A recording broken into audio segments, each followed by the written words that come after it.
The kennel door didn't just close, it slammed shut like a vault, and the sound hit every person watching through that reinforced glass window like a physical thing.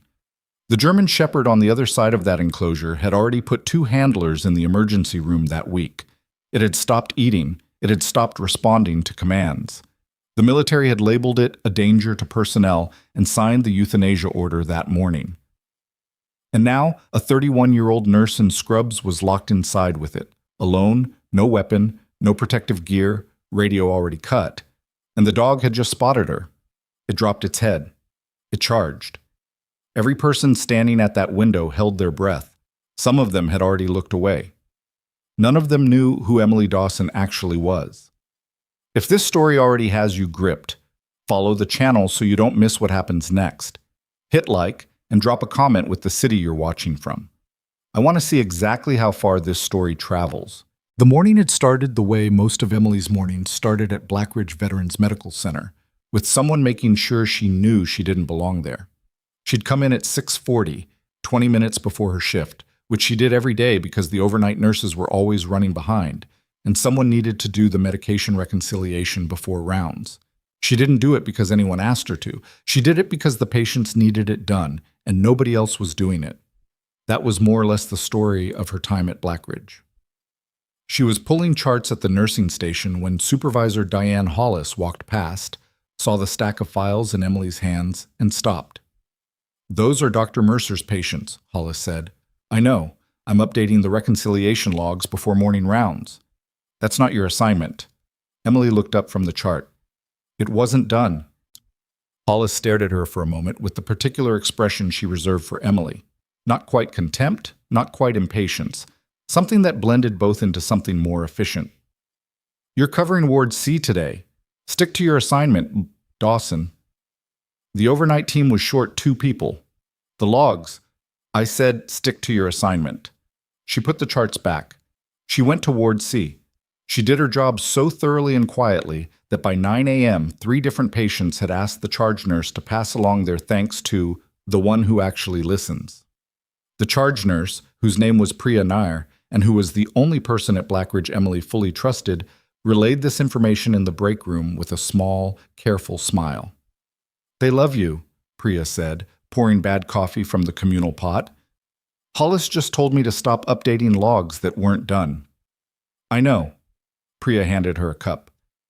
"I also know you finished them anyway on your break." Emily didn't answer. She drank the coffee. It was terrible. Blackridge Veterans Medical Center sat at the eastern edge of Stonehaven, Arizona, where the desert started to take back the city in earnest. Scrub brush pushing through asphalt cracks, dust settling on window ledges regardless of how often they were cleaned. It was a Level 2 trauma facility that handled a significant volume of military-connected patients due to its proximity to Fort Vanguard, 40 minutes worth. The hospital had 340 beds, a surgical wing that ran around the clock, and an administrative structure that had calcified over years into something rigid and territorial. The kind of place where seniority meant more than competence, and the people who asked too many questions had a way of finding their schedules rearranged. Emily had been there 14 months. She was still, as far as the senior staff was concerned, temporary. Not in terms of her contract, that was full-time, permanent. Temporary in the sense that people like Diane Hollis and Chief Administrator Victor Kane had decided she didn't fit the culture here, which was their polite way of saying she didn't fit their idea of what a nurse at Blackridge was supposed to be. She was quiet in the wrong way. She didn't socialize at the right times.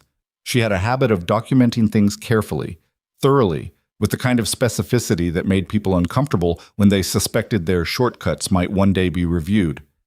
She was also, and this was the thing they kept coming back to, 31 years old with no background in emergency medicine before Blackridge, no prestigious program on her CV, no champion on the medical staff who vouched for her. She had come in through a standard hiring process, passed every assessment, and started work. That was it. That was the whole story, as far as they knew. They didn't know much. The incident with the kennel had started 2 days earlier, when the hospital received a request from Fort Vanguard's K9 unit. There was a German Shepherd, operational designation Bravo 7, 4 years old, recently returned from overseas deployment. that had been flagged for psychological evaluation following an incident in which it had attacked its handler without clear provocation.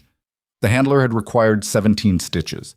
A second assessment handler had gone in 2 days later, and the dog had put him against the wall hard enough to fracture 2 ribs. The K9 program's veterinary coordinator, a quiet man named Dr. Elliot Marsh, had requested access to Blackridge's animal-capable isolation suite, which the hospital maintained for the occasional military working dog that came through in connection with veteran care programs. It was a specialized facility, reinforced enclosure, observation window, behavioral assessment setup. Marsh wanted to evaluate the dog in a clinical environment before the euthanasia order was finalized. Administrator Kane had agreed to the arrangement, apparently without giving it much thought. What happened next had Kane's fingerprints on it from the beginning, though Emily didn't understand that yet when Hollis pulled her out of Ward C at 10:15 and told her she was being reassigned. "We need someone in the K9 observation suite," Hollis said. "I'm a patient care nurse." "You're whatever this hospital needs you to be today, Dawson. Dr. Marsh needs a clinical observer during the behavioral assessment. Priya suggested you had some background with animals." Emily hadn't told anyone here about her background, not the useful parts. Priya knew some of it, had asked questions once, early on, and Emily had answered carefully, giving enough to satisfy without giving the whole picture. She hadn't lied, she'd just not explained. "Priya said that?" Emily asked. "Are you going or not?" She went. The K9 suite was in the East Wing basement, a level below the main trauma floor, accessible through a corridor that smelled like industrial cleaner and old concrete. Emily had been down here twice before, both times to check in on veteran patients who were doing pet therapy sessions with certified animals. Those had been calm visits. Soft dogs, soft light, men and women who'd been through hard things sitting on the floor, letting a Labrador put its head in their lap. This was different. She heard the dog before she saw it. A low sound, not quite a bark, that resonated through the concrete and settled somewhere in her chest. She recognized it. The register of an animal that had stopped trusting and hadn't yet decided if it wanted to fight or disappear. She'd heard that sound before, more times than she could easily count. Doctor. Marsh was standing outside the observation window with a tablet and the specific expression of someone who had run out of options. He was a compact man, 50s, gray at the temples, with the careful eyes of a person accustomed to reading animals. He looked at Emily when she came through the door, and something in his posture shifted slightly. Not relief exactly, but a reduction in tension. "You're Dawson?" he said. "Yes." "Your supervisor said you had animal experience." "Some." He looked at her for a moment. "Some is more than anyone else offered." He gestured toward the observation window. "His name is Bravo 7. Real name's Duke. He's been in operational service for 4 years. 3 overseas deployments. He was bonded to a handler named Corporal James Ewan, who died in a vehicle ambush 8 months ago. Duke was in the vehicle. He survived. He's been in 3 different placement situations since, and none of them have held." Emily looked through the glass. The German Shepherd was at the far end of the enclosure, pressed into the corner, body low. Big animal, 90 pounds at least, all of it muscle and nerve, and something that had been wound too tight for too long. The fur along his spine was raised. His eyes, when he moved them to track the window, were not the eyes of a dangerous animal. They were the eyes of one in serious pain. "The euthanasia order," Emily said, "signed this morning. I requested the evaluation as a final review. If I can document behavioral indicators that suggest treatability, there's a case for appeal." Marsh paused. 2 people have already been hurt." "I know, I read the file on the way down." She turned to him. "What do you need from me?" "I need someone in the enclosure during the assessment, low-profile presence. Behavioral observation partner. I'll be on radio and camera, monitoring from out here. The assessment protocol calls for a human presence inside." Emily nodded. "Okay. You understand what this animal has done?" "Yes." He studied her. "Most people said no." She was already moving toward the enclosure door. What she didn't know, what she couldn't have known, was that Victor Kane had been watching the security feed on his office monitor for the last 40 minutes. He had seen Marsh's request. He had seen Hollis redirect Emily. He had made a phone call to the building systems manager, a man who owed him several significant favors, and he had arranged for the enclosure's radio system to be cycled into maintenance mode at a specific time. She was the problem he hadn't been able to solve in 14 months. Too careful, too thorough, too hard to formally discipline because she never actually did anything wrong. But she made people uncomfortable. She documented things. 3 months ago, she had filed a clinical quality report flagging a pattern in surgical supply ordering that suggested discrepancies. The report had gone up the chain and come back down with no findings, but Kane had read it, and Kane understood what it meant, and Kane had been looking for a way to manage this particular employee ever since. This was the way. An uncontrolled environment, a documented high-risk animal, a nurse with no formal animal handling credentials making a decision to enter an enclosure she arguably shouldn't have entered. If something went wrong, it was her judgment call. If the radio happened to be down, he could claim equipment malfunction. If she resigned under the resulting pressure or was formally censured for the incident, the quality report investigation lost its primary witness. He had thought it through. He had not thought about who Emily Dawson was before she became a nurse at Blackridge Veterans Medical Center.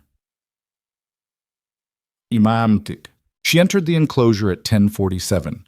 The moment the door sealed behind her, she heard Marcia's voice crackle on the radio, confirming connection. She clicked her acknowledgement and then stood still, just inside the door, and didn't look directly at Duke. This was the first thing most people got wrong. They came in looking for the animal. They tracked it with their eyes, broadcasting exactly the kind of predatory fixation that told a stressed dog its threat assessment was correct. Emily came in looking at the middle distance. She let Duke see her body language first. She kept her shoulders down and her hands loose, and she breathed through her nose slowly. Duke, in the corner, lifted his head. She moved to the left side of the enclosure and lowered herself. Not abruptly, not fast, but with the particular kind of deliberate slowness that says, I am not a threat, and I am also not afraid. She sat on the concrete floor with her back half turned to the dog and waited. Through the observation window, Marsh was very still. Outside the window, in the corridor that ran parallel to the observation room, Hollis had come down to watch. She had brought 2 other nurses with her. Emily didn't know this. She was focused on the sound of Duke's breathing, the shift of his weight, the incremental change in the quality of the air in the enclosure as the animal began to make its first recalculations. He moved at 11:02. Not a charge. A slow, suspicious approach, stopping 3 times, body still tensed, ready to reverse. Emily didn't react. When he got close enough that she could hear him sniffing, she turned her head toward him at about 45 degrees and let him see her profile, which was less threatening than facing him and more engaged than ignoring him. He stopped. He sniffed the air. She said something very quietly, 2 words, in a low register. Duke's ears shifted. She said it again. His body didn't relax. That was too fast, too much to expect, but the hackles along his spine dropped 2 inches. He took 1 more step forward, and then he sat. Not a trained behavior, not a command response. He just sat, the way a very tired creature sits when it has been convinced, for the first time in a long time, that it doesn't have to be ready for the next catastrophe right this second. Marsh exhaled so hard it fogged the observation glass. In the corridor, Hollis had gone quiet. Emily raised her hand very slowly and let Duke smell her knuckles. He leaned into it, just slightly. Not affectionate yet. Nothing like trust, but the beginning of something. The fragile first edge of a connection between a broken animal and a woman who understood, in a way that was difficult to explain to anyone who hadn't experienced it, exactly what the inside of that kind of pain felt like. She was still there at 11:30 when the radio went dead. She heard it first as a burst of static, then silence. She clicked the talk button twice. Nothing. She looked at the observation window. Marsh was on his phone. She could see him through the glass, standing, his face different now, tight. She looked at the door. The panel light that indicated the electronic lock was green had changed to amber. That wasn't a standard color. That wasn't part of the protocol she'd been briefed on. She didn't move quickly. Duke was still close, still in the fragile early territory of almost calm, and a sudden movement would undo the last 40 minutes and possibly a great deal more. She moved to the door slowly, touched the panel, pressed the release. Nothing. She pressed it again. The amber light held steady. Through the glass, Marsh had his hand flat against the window now, and his mouth was moving, but she couldn't hear him. She read lips well enough to get 2 words. Not me. The lock hadn't failed. It had been engaged from outside. She heard, through the heavy door, a sound she recognized after a moment as the kennel's steel secondary gate, the one at the far end of the enclosure behind the interior dividing wall, disengaging. A mechanical sound, precise, deliberate. Someone had activated the release remotely. Then the sound behind the dividing wall changed. Duke heard it before she did. He was on his feet in an instant, every line of his body transformed, the almost calm gone completely, replaced by something electric and animal and very old. He'd heard that sound before. The opening of a gate. The creak of something moving. In how many contexts Emily could only imagine. His training, his deployments. The last moment before Corporal James Ewan's vehicle hit whatever it hit. He dropped his head. His eyes fixed on the source of the sound, on the partition wall, not on her, and he began to move, low and fast, toward the back of the enclosure. But the gate behind the wall opened into this enclosure. Whatever was behind it would come through into her space. She had approximately 4 seconds to understand this and make a decision. She moved to the center of the enclosure and crouched. She didn't pick up the thing her hands had found automatically, the assessment clipboard that had been left on the floor, and she didn't go for the door again. She stayed where she was, in the middle, and she let her body do what her body knew how to do. Duke hit the interior partition at full speed, bounced off it, spun, and then the gate opened and a second dog, smaller, also military-trained, also clearly in distress, came through the gap and immediately targeted the nearest human shape in the enclosure, which was Emily. She had just enough time to think. Hollis wouldn't have known about this. This is Kane. Then the dog was in the air. What happened next lasted 11 seconds by the security camera's timestamp, though it felt longer than that to the people watching through the observation glass and considerably shorter to Emily. She didn't run. She didn't fight. She did something that the 3 nurses in that corridor would describe differently in the days that followed, each description shaped by what they'd been expecting to see versus what they'd actually witnessed. She caught the animal's momentum and redirected it. Not a trained security technique, something more specific than that, something that required reading the exact angle and velocity of the approach and positioning herself to neither absorb the impact nor trigger the follow-through. Duke, behind her, had stopped moving. He was watching. The second dog hit the floor sideways, not injured, not escalated, stunned. Emily held its attention with her voice, low, continuous, a specific cadence, and didn't stop talking. By the time the building systems manager, clearly panicked, restored power to the observation suite, and the door unsealed itself, both dogs were on the floor of the enclosure, neither of them attacking, both of them watching Emily Dawson with the specific, concentrated attention that animals reserve for the things they've decided, despite everything, they might be able to trust. Marsh came through the door first. He stopped when he saw them.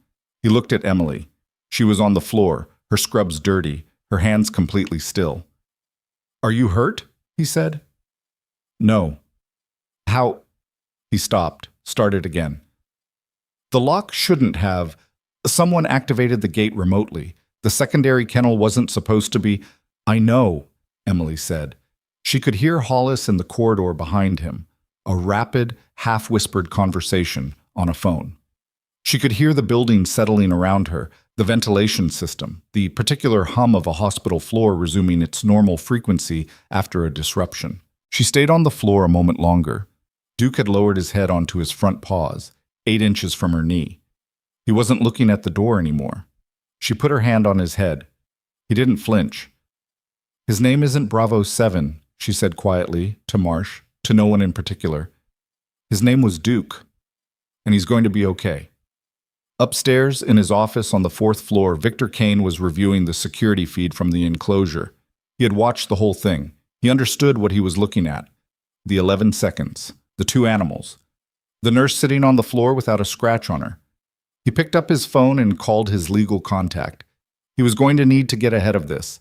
He was going to need documentation. Incident reports framing Emily's entry into the enclosure as an unauthorized decision. Witness statements from staff who'd seen her go in voluntarily. A clear paper trail establishing that any failures in the security system were pre-existing infrastructure issues, unrelated to any specific personnel action. He started making calls. He was still making them when the first military vehicles came through the hospital's main gate. 4 of them, moving fast, the kind of vehicles that don't stop for hospital speed limits, and the kind of men riding in them who don't wait at reception desks. And behind the vehicles, 2 black helicopters that descended toward the rooftop landing pad with a precision that told anyone watching that whoever was aboard had not arrived here by accident. Kane heard the helicopters. He went to his window. He looked down at the parking lot, at the vehicles, at the men already moving toward the entrance in a formation that had nothing casual about it. His phone was still in his hand. He didn't finish the call. Down in the East Wing basement, Emily heard the helicopters too. She was still on the floor of the enclosure, still beside Duke, and she tilted her head slightly at the sound, the specific sound of military rotors at low altitude, the descent pattern, and something in her expression changed. Not alarm, something older than alarm, recognition. She stood up slowly. "Dr. Marsh," she said. "Something's happened." Marsh was already moving toward the door, his tablet forgotten on the floor, when Emily said it, and the way she said it stopped him mid-step. Not panicked, not guessing. The kind of statement that carries weight, because the person saying it has heard that sound before and knows exactly what it means. "How do you know?" he said. "2 helicopters, low approach, tight formation. That's not a medevac pattern." She was pulling Duke's assessment lead from the hook by the door, clipping it to his collar with the practiced efficiency of someone who'd done it hundreds of times in worse conditions than this. "That's a tactical insert. Something came in hot, and they're redirecting it here." Marsh stared at her for a moment with an expression she'd seen before on people encountering the gap between who they thought she was and who she actually was. He didn't say anything. He followed her out. The corridor was different from how it had been 40 minutes ago. The quality of the noise from the floors above had changed, the kind of change that spreads through a hospital the way weather changes, people moving faster and in new directions. The particular pitch of radio traffic that means something outside normal parameters has entered the system.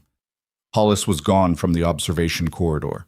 2 orderlies were pushing an empty gurney toward the elevator at a pace that said they'd been told to hurry but not why. Emily took the stairs. Duke came with her, not perfectly. He pulled left at the first landing, spooked by the sound from the stairwell above. But she held the lead steady and kept moving, and he sorted himself out by the second floor. Animals under stress needed consistency more than they needed instruction. She knew that. She applied it to Duke the same way she applied it to patients, the same way she applied it to most situations that were deteriorating around the edges. The main corridor on ground level was controlled chaos, which was different from actual chaos in ways that mattered. Staff were moving with purpose rather than panic, which meant the charge system was still functional, which meant someone was running triage effectively. She could see through the glass doors to the ambulance bay, where 2 military vehicles had positioned themselves in an arrangement that blocked civilian traffic but left the trauma lane clear. A third vehicle was parked sideways, which was either deliberate tactical positioning or someone had gotten out in a hurry and not thought about it. Given the other 2, she suspected the former. Priya appeared from the medication room, saw Emily, saw Duke on the lead behind her, and did not ask any of the questions that were clearly forming on her face. This was one of the things Emily valued about her. "Mass casualty?" Emily said. "They're calling it a critical transfer. Military convoy, ambushed about 12 miles north on Route 9. At least 6 casualties, 2 critical. They're bringing them here because Fort Vanguard's surgical suite is down for maintenance and we're the nearest level 2. Priya's voice was steady, but her hands were doing the thing they did when she was managing more stress than she was showing, a small, repetitive motion with her right thumb against her palm. They also said there's a senior official involved. I don't have a name. What do they need? Trauma 1 and 2 are already being set up. They want a senior clinical coordinator in the main bay, and Dr. Mercer is... Priya stopped. Mercer's in surgery. He won't be out for 40 minutes minimum. Emily looked at the bay. She looked at Duke. She turned and found the nearest available space, a supply alcove with a short bench and a ventilation grate, and walked Duke into it. She clipped his lead to the bench bracket, checked that it was solid, and crouched in front of him. He was trembling slightly. Not visible to anyone who wasn't looking closely, just a fine tremor in his shoulders, the physical expression of a nervous system that hadn't had a safe moment in 8 months. She put her hand on his chest, felt his heartbeat under her palm.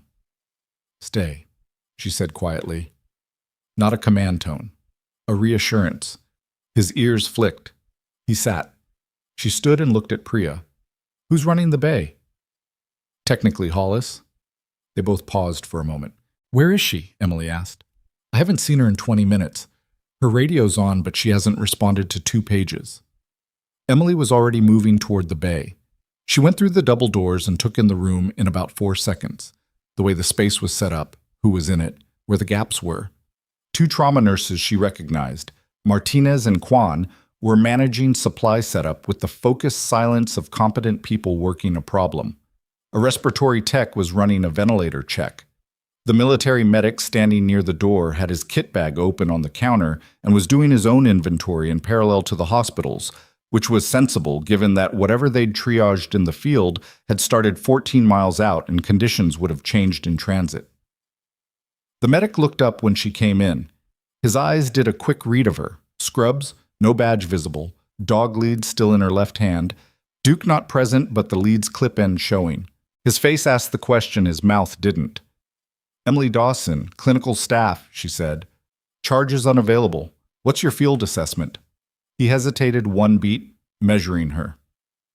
6 transferred, 2 priority 1. Thoracic trauma and a head injury. Both stable-ish in transport, but the thoracic is going to need surgical review fast. 3 priority 2. Shrapnel, 1 with a tension pneumo we treated on scene. 1 priority 3. Walking wounded. He's going to be fine, but he'll complain the whole time. He almost added something to that last line, something personal, the kind of dark, half-joke field medics make, because the alternative is not making it. He stopped himself. The official, the one they're concerned about, is the thoracic. His name is classified, but he's got full military escort, and there are going to be people in this room in about 4 minutes who are going to want everything to stop while they secure the space. And everything can't stop. "No," he said. "It really can't." "Okay." She turned to Martinez. "What's our blood supply situation?" "Typo negative is down to 6 units. We've got a call into the bank. Get a second call in priority and flag it as potential mass casualty. Don't wait for them to confirm the first request. Kwan, the ventilator in Bay 2 has been running a pressure calibration error for the past 3 weeks. Facilities logged it and didn't fix it. Do not use that ventilator for any patient who isn't stable and self-managing. Use the portable from the crash cart in the hall if you need backup capacity." Kwan stared at her. "How do you know about the calibration error?" "I read the maintenance logs. It's on page 4 of last month's report. Move it." Kwan moved. The first ambulance pulled into the bay 32 seconds later. What followed was an hour and 19 minutes that Emily would not, afterward, be able to fully reconstruct in sequence. It had the quality of all real emergencies. Not cinematic, not clean, the opposite of everything that gets described in reports filed 2 days later, when there's time to impose narrative order on what was actually a series of barely managed decisions made faster than conscious thought allows. The thoracic case came in first, and the surgeon on call, Dr. Reyes, was there in 4 minutes, which was a kind of miracle that Emily filed away as something she owed Priya for, because Priya had clearly made a phone call she wasn't going to explain. The field medic's assessment had been accurate. The patient was deteriorating but not yet in freefall, and Reyes took 1 look at the imaging and said 2 words that meant they were going to surgery and going now. The military escort that came with the thoracic patient was 4 men, armed, in full kit, and they made the space very small very quickly. One of them positioned himself at the door in a way that was not quite blocking it, but was making a clear statement about who was moving through it. Emily walked past him without pausing, got the medication she needed, came back through the same way. He watched her. He didn't stop her. Something in the way she moved had told him something he hadn't expected to be told. She didn't notice. She was focused on the patient. The priority 2 cases came through sequentially over the next 30 minutes. The shrapnel wounds, the pneumothorax that the field medic had treated beautifully on scene and now needed monitoring and rest rather than intervention.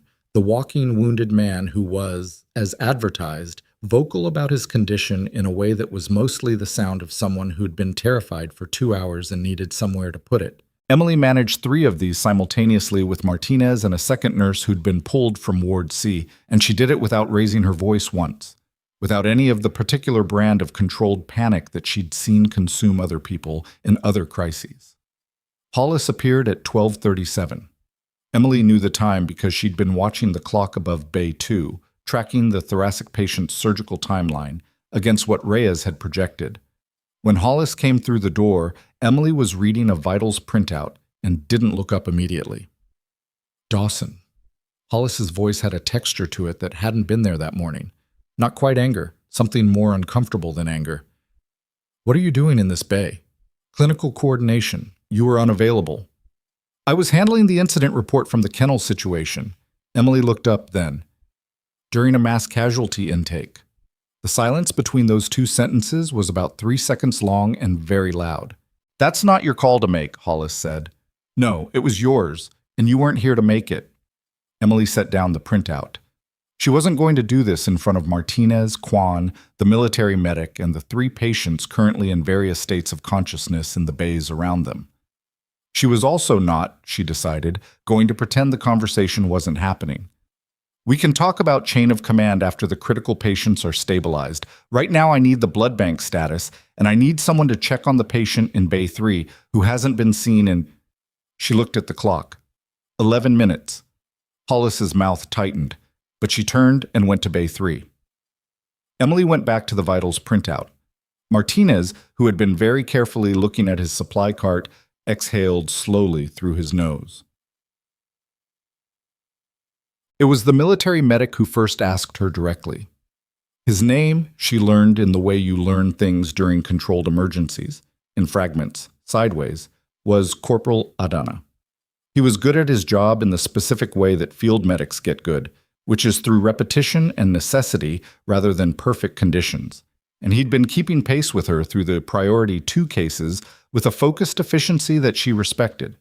At 1:15, during a gap of about 4 minutes, where the immediate demands had eased enough for both of them to stand at the same counter reviewing the same chart, he said without looking at her, "You've done this before."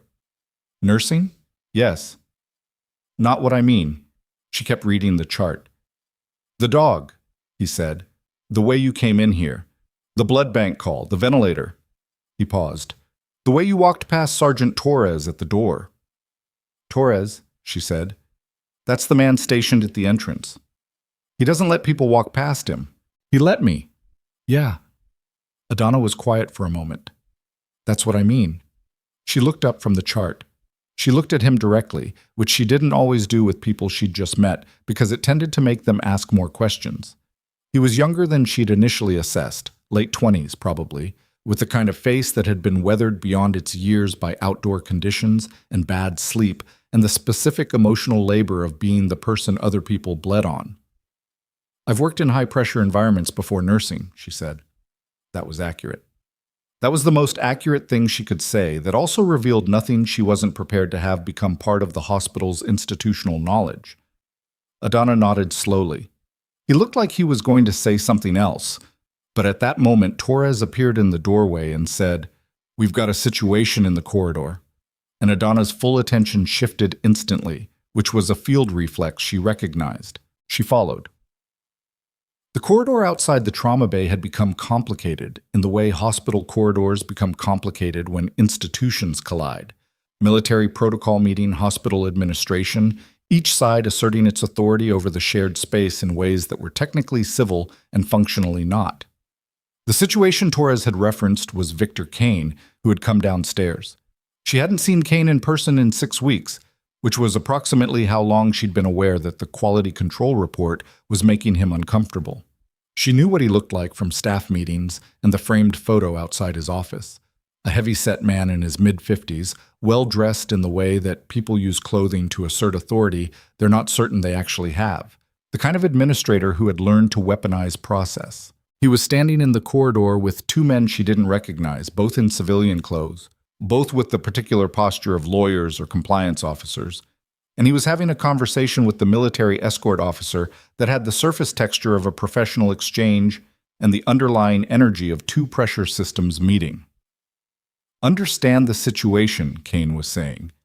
But this facility's emergency protocols require that administrative leadership be involved in any coordinated response. Sir, the coordinated response is happening. It doesn't require your involvement at this stage. The escort officer's voice was flat and final in the way that military training produces. I'd ask you to let the clinical staff continue their work. I am the chief administrator of this hospital. The clinical staff reports to... The clinical staff is currently keeping 6 soldiers alive. I'd appreciate your patience. Kane's eyes moved through the corridor, scanning, looking for leverage, for a face he could redirect the conversation toward. They landed on Emily. The expression that crossed his face lasted less than a second. Surprise, then calculation, then something that was trying very hard to look like professional concern. Nurse Dawson, he said loud enough to carry. I'm glad to see you're unhurt. We've been very concerned about what happened in the kennel this morning. I've asked Dr. Hollis to prepare a full incident report. This isn't the time, Emily said. It absolutely is. An unauthorized entry into a restricted... I said this isn't the time. She wasn't loud. She didn't need to be.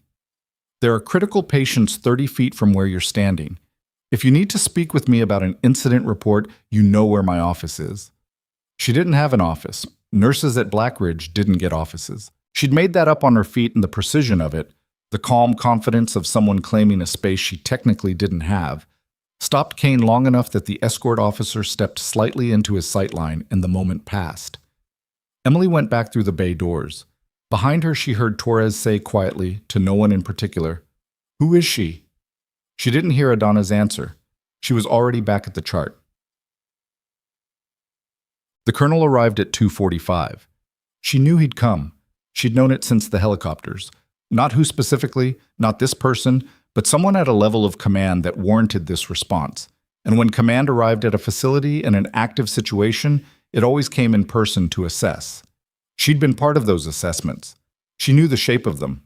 She was in the corridor outside Bay 1, reviewing the post-surgical handoff notes from Reyes, when she heard the shift in the quality of sound from the main entrance. The kind of shift that happens when rank walks into a space and people unconsciously rearrange themselves. She looked up. Colonel Marcus Reed was not a large man. This surprised people who hadn't met him. He was average height, lean, somewhere in his mid-50s, with close-cropped gray hair and the kind of posture that doesn't come from effort, but from having held a specific relationship with physical discipline for so long that it had simply become the architecture of his body. He wore no visible decorations on his field uniform, which told her something, because men who needed to establish dominance in unfamiliar spaces usually had their decorations visible. He walked through the entrance with 2 aides and Torres flanking him, and he was scanning the room the way she'd seen field commanders scan rooms, which was not left to right like civilians reading text, but in a specific pattern that assessed threat, resource, and personnel simultaneously. His scan reached her and stopped. She watched it stop. She watched his face do a thing that was very subtle and very specific, a micro-expression of recognition that he controlled immediately, pulling it back behind the command face, but it had been there. Real. Involuntary. He said something to the aide on his left without looking at him. The aide nodded and moved toward Torres. Reed came forward alone. She stood still. She was holding the handoff notes in her left hand, and she didn't put them down because putting them down would have been a gesture, and this was not a moment for gestures. She waited. He stopped 6 feet from her and looked at her for a moment that was longer than standard clinical introductions. "Dawson," he said. He said it the way you say a name when you haven't said it out loud in years, but you've thought it, the way you say the name of something that took you by surprise in a context where you weren't expecting surprises. "Colonel Reed," she said. Something moved across his face, not quite a smile. The controlled approximation of one, from a man who'd trained himself out of visible emotional responses in professional contexts, but was being reminded of why he had developed that skill in the first place. "You're a nurse," he said. "Yes."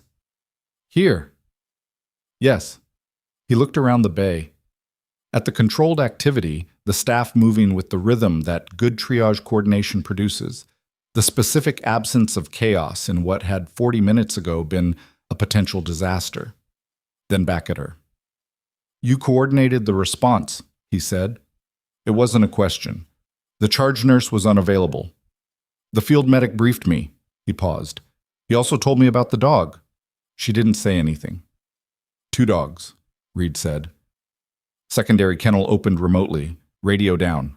He was watching her face with the attention of someone reading information off a surface that doesn't broadcast it clearly. That's not an equipment failure. No, she said. It's not. You know whose decision that was. I have a clear enough picture. He was quiet for a moment. Around them, the corridor continued its work. Gurneys, clipboards, the beep of monitors, the specific ambient sound of people doing difficult things carefully. Reed looked like he was solving a problem, which she recognized because she'd watched him solve problems before, in context that made this one look manageable. I'm going to need your full account, he said. The kennel, the intake, all of it, on record. I'll give it. The man whose records I'm looking at, Reed said. The administrator. Kane. Kane. He said it without inflection, which was a more complete statement than inflection would have been. He filed an incident report 40 minutes ago. It characterizes this morning's kennel situation as a safety violation by a civilian staff member who entered a restricted enclosure without authorization. Emily looked at him steadily. He got there first, she said. He did. He had time. He knew what happened was going to need explaining. Yes. Reed looked at her for another moment. He's also, in the last hour, placed calls to 3 members of the hospital's legal team and 1 city council member. He paused. We know about the calls because the phones in this building are on a military communications network right now for the duration of the emergency response. He didn't know that. The thing about Victor Kane, Emily thought, was that he was not stupid. He was careful and strategic and had spent years constructing an administrative environment in which he controlled the flow of information. What he had miscalculated, what people like him always miscalculated, was the point at which the environment changed faster than they could adapt. He'd built his system inside a hospital. He'd assumed the hospital was the largest relevant context. It wasn't. There's more, she said. Not a question. We started pulling the security footage for this facility as part of the emergency response protocol, Reed said. We needed full situational awareness of the building. He stopped. The building systems manager accessed the kennel's secondary gate release remotely at 10:53 this morning. There's a record of that access. There's also a record of a phone call to his direct line from extension 412 at 10:41. Kane's office, she said. Kane's office. She absorbed this. She felt something shift in her chest. Not triumph, not relief. Something more complicated than either. The specific weight of having held something that was wrong for a long time and now feeling the first change in its pressure. It didn't feel like winning. It felt like the moment before you can breathe again. He was going to use the incident report to push me out, she said. If the dog had hurt me, it would have been my poor judgment. If I'd quit under the pressure, he'd have an undisputed narrative. Yes. There's also a quality control report, Emily said, filed 3 months ago. Surgical supply discrepancies. It went up the chain and came back with no findings. Reed looked at her. I have copies, she said, of the original report and of the version that came back. Are they different? The version that came back is missing 4 pages. He was quiet for a long moment. The corridor moved around them, and Emily was aware of people tracking this conversation without appearing to track it. Martinez at the medication cart, Adana near the bay door, Hollis somewhere behind her. She didn't turn to check. She kept her eyes on Reed. Dawson, he said, how long has this been going on? 14 months, she said, give or take. He exhaled, a short, controlled sound that on a different man might have been something louder. You should have... He stopped himself, started differently. Why didn't you escalate? It was a fair question. She'd thought about it. She'd thought about it a great deal, in the particular way you think about decisions you've already made and can no longer revise. I escalated through channels available to me. The report was the 3rd thing I filed. The previous 2 went nowhere. She paused. I also... She stopped. It was harder to say this part. I knew how it would look. A nurse, 14 months in, no seniority, no institutional backing, saying the chief administrator was engineering her exit. The story writes itself as the disgruntled employee who thinks the rules don't apply to her. So you waited. I documented. I waited for something that couldn't be reframed. Reed looked at her for a long moment. The kennel. I didn't arrange that, she said quickly. I need to be clear. I know you didn't, he said. I know. He looked at the floor for a moment, then back at her. He handed it to you. He handed it to himself, she said. I just didn't disappear when he expected me to. The second aide appeared at Reed's elbow then, a young lieutenant with the expression of someone carrying time-sensitive information and waiting for the right moment. Reed turned slightly. The lieutenant leaned in, said something Emily couldn't hear. Reed's posture changed, not dramatically, a degree or two toward formal. I have to take a briefing, he said to Emily, but I need you at the review this evening, 1800 hours, full account, on record with the documentation. He paused. All of it. I'll be there. He nodded. He started to turn and then stopped, turned back. The command face was in place, but something underneath it was doing something else. Something she recognized as the expression of a person who knew things they couldn't say in a hallway, but wanted the other person to know they knew. The dog, he said. Duke, is he? He's in an alcove off the east corridor. He's okay. She paused. He's going to be okay. Reed looked at her for one more moment. Then he went with his aide, and Emily watched him go, and she stood in the corridor for about 15 seconds after he was gone before she moved. She needed to get back to the bay. She had a patient in Bay 3 who was due for a medication check, and the blood bank hadn't confirmed the second supply call, and Martinez had been on his feet for 7 hours without a break, and Duke was alone in an alcove and probably wondering why the anchor he'd just decided to trust had disappeared. She had a lot to do before 1800 hours.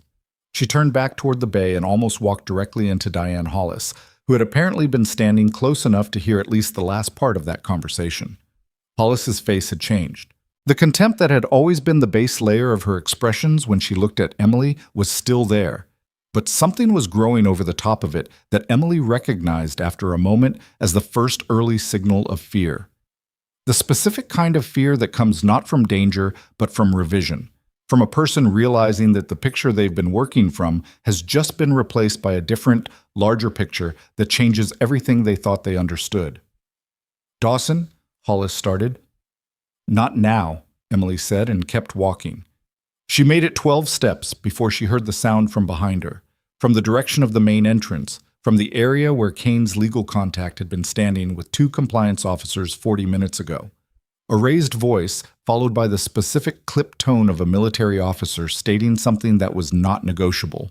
Then Kane's voice, still controlled, still performing the character of a man who had authority here, saying something about protocol, about procedure, about rights. Then Adana appeared at her shoulder. Ma'am, he said, keeping his voice low. Torres has detained your administrator. There's a forensics team arriving in about 8 minutes for the building systems terminal, and... He paused, and she could hear in the pause that this was the part he'd been debating, saying, The aide just told the colonel about the 4 missing pages. Emily kept walking. She had a patient to check and a dog to get back to, and 6 hours before she had to sit in front of a review board and reconstruct 14 months of institutional abuse with documentation she'd been carrying in a password-protected drive on a thumb drive in her locker since February. Adana, she said without stopping. Ma'am? Thank you. Yes, ma'am. She pushed through the bay doors. Behind her in the main corridor, she could still hear Kane's voice, less controlled now, climbing in register, the performance of authority beginning to crack at the seams as the man beneath it started to understand what it felt like when the ground underneath you was no longer solid and the people around you had stopped pretending otherwise. She didn't stop to listen. Bay 3's patient, a young specialist with shrapnel in his left arm, and the dazed expression of someone who'd been running on adrenaline for several hours and was now experiencing its departure, looked up when she came in and said, Is it true you calmed down a military dog with like 3 words? Emily checked his IV line, took his pulse, marked his chart. 2 words, she said. What were they? She looked at him. He had a cut above his eye that someone had butterfly stripped in the field, and his hands were still doing the fine tremor she recognized from Duke, the body's way of processing what the mind wasn't ready to. You want something for the shakes? She said. He looked at his hands like he hadn't noticed them. Is it that obvious? No, she said, which was mostly true. Normal response. You've been through something. Yeah. He was quiet for a moment. We all have. He looked at her with the kind of direct assessment that people make when they've spent time in environments where correctly reading other people was the difference between bad outcomes and worse ones.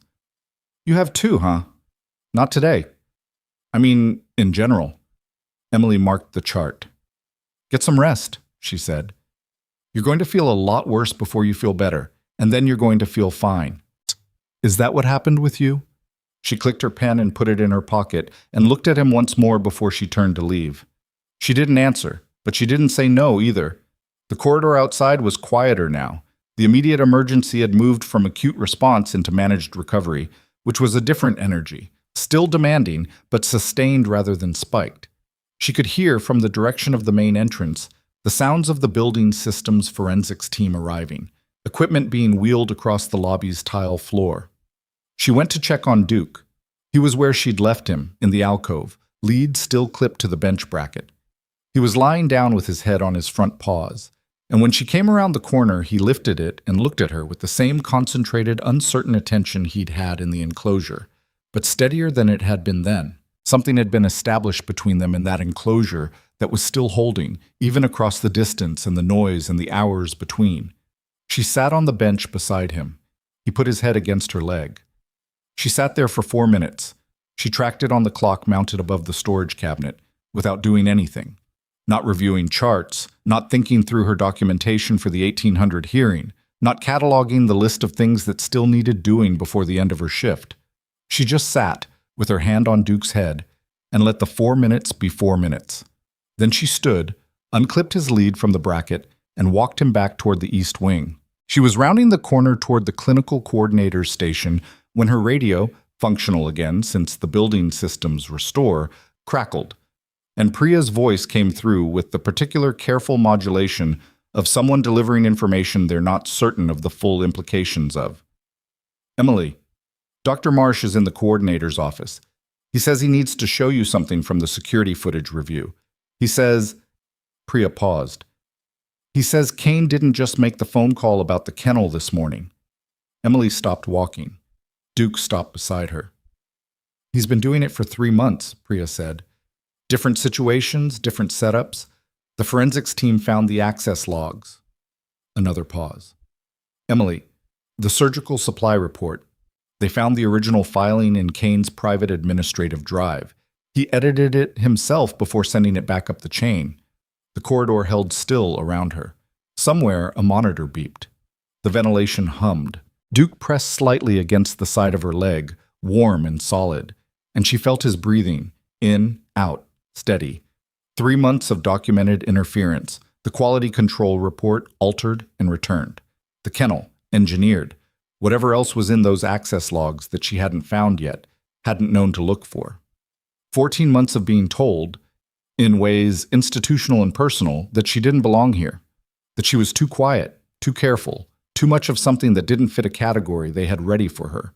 She stood in the corridor and understood, with the particular clarity that comes not from any single moment, but from the accumulation of many, that the thing she'd been surviving was no longer something she had to survive quietly. Tell Marsh I'm on my way, she said. She turned the corner. She didn't see the figure standing at the end of the corridor. Kane, flanked by Torres, the administrator's face white and stripped of its performance now, looking at her with an expression she would later struggle to name. It wasn't guilt. It wasn't quite fear. It was the look of a man who had built a very careful architecture of control and was watching it reveal for the first time the dimensions of everything it was built on top of. He said her name. Just that, Dawson, the way a person says a name when they have no next sentence ready. She looked at him across the length of the corridor. Duke, beside her, raised his head and looked at Kane, too, and made the low sound, not quite a bark, not quite a growl, that Emily had heard from him at the beginning of the day. Not aggression. Recognition. The sound of an animal that had learned, through long and painful experience, to identify the specific quality of someone who had caused harm. She held Duke's lead steady. She didn't say a word. She walked past Victor Kane and through the door at the end of the corridor, and behind her she heard Torres say, very quietly, to the man standing between them, "Sir, you need to come with us." The coordinator's office was small and smelled like burnt coffee and old paper, and Marsh had the security footage pulled up on the hospital's auxiliary monitor in a way that told Emily he'd been in here for a while, working backward through timestamps with the methodical attention of a man who needed to be certain before he said anything out loud. He looked up when she came in. He looked at Duke. He looked at her. "Close the door," he said. She closed it. Duke settled near her feet without being told, which was the kind of thing that would have been remarkable 2 hours ago, and now simply was. Marsh turned back to the monitor. He had 3 windows open, different camera feeds, different timestamps, and he walked her through them without preamble, the way someone presents evidence when they're still processing what it means while they're presenting it. The first clip was from 6 weeks ago. The hospital's main supply corridor, 11:40 p.m., a Tuesday. The building was at skeleton staff. The camera angle caught a partial view of the administrative elevator and the hallway leading to the records room, and at 11:47, Kane stepped out of the elevator carrying a laptop. He was in the records room for 19 minutes. He came out without the laptop. "The records room has a terminal connected to the hospital's internal document server," Marsh said. "Not the main network, the legacy system. Original filings live there before they're migrated to the central database, including your quality control report." Emily was watching the screen. "Second clip," he said. The second clip was from 9 weeks ago. Same corridor, 2:12 a.m. A different man this time, younger, familiar to Emily, after a moment as the building systems manager, whose name she'd never learned before today. Carrying something in a bag. In for 11 minutes, out again. Not looking at the camera, but not covering his face either. The casual movement of someone who had been told they had authorization and hadn't thought to question it. "Third," Marsh said. The third clip was from yesterday, Kane's office. Interior camera, which Kane had apparently forgotten about or assumed was decorative. The small unit mounted above the door that fed into the building's security system as part of a post-renovation upgrade 2 years ago. He was on the phone. The audio was poor, fragmented by the distance from the camera's built-in mic, but Marsh had written down what he'd been able to reconstruct on a legal pad in handwriting that got tighter and more controlled as the list got longer. Emily read it. She read it twice. "He knew the military convoy was using Route 9, she said. "That fragment is unclear. It could be—" "No." She pointed to the third line. "That's the convoy designation. It's a number-letter combination that's not in general use. He knew the route." Marsh was very still. "He couldn't have arranged the ambush," she said, because she needed to say it to hear how it sounded, and it sounded, even as she said it, like something she wasn't ready to dismiss. The scale of that is, I know what it sounds like. Who else has seen this? Reed's aide, 40 minutes ago. Marsh paused. That's why the forensics team expanded their scope. They're not just looking at the kennel access anymore. She set the legal pad down. She stood up and looked at the wall for a moment, not at anything on it, just at a fixed point, the way you look at something neutral when you're processing something that isn't. She'd come here because of a quality control report, supply discrepancies, falsified numbers in a surgical inventory system. That was the thing she'd documented, the thing she'd filed 3 separate complaints about, the thing that had started the 14 months of systematic pressure to remove her. She'd assumed it was corruption in the ordinary sense, someone with a financial interest in the discrepancy, someone protecting a vendor relationship, someone skimming, the kind of administrative misconduct that was common enough to have its own vocabulary. She had not assumed it went anywhere near a classified military transport route. "Emily," Marsh said. He almost never used her first name. The fact that he did now indicated something about where he was with this. "Whatever's in those supply records, whatever you found in that report, it's connected to something I don't have the clearance to understand. And I don't think you were ever just a problem employee he wanted gone." She turned back from the wall. "I was a witness," she said.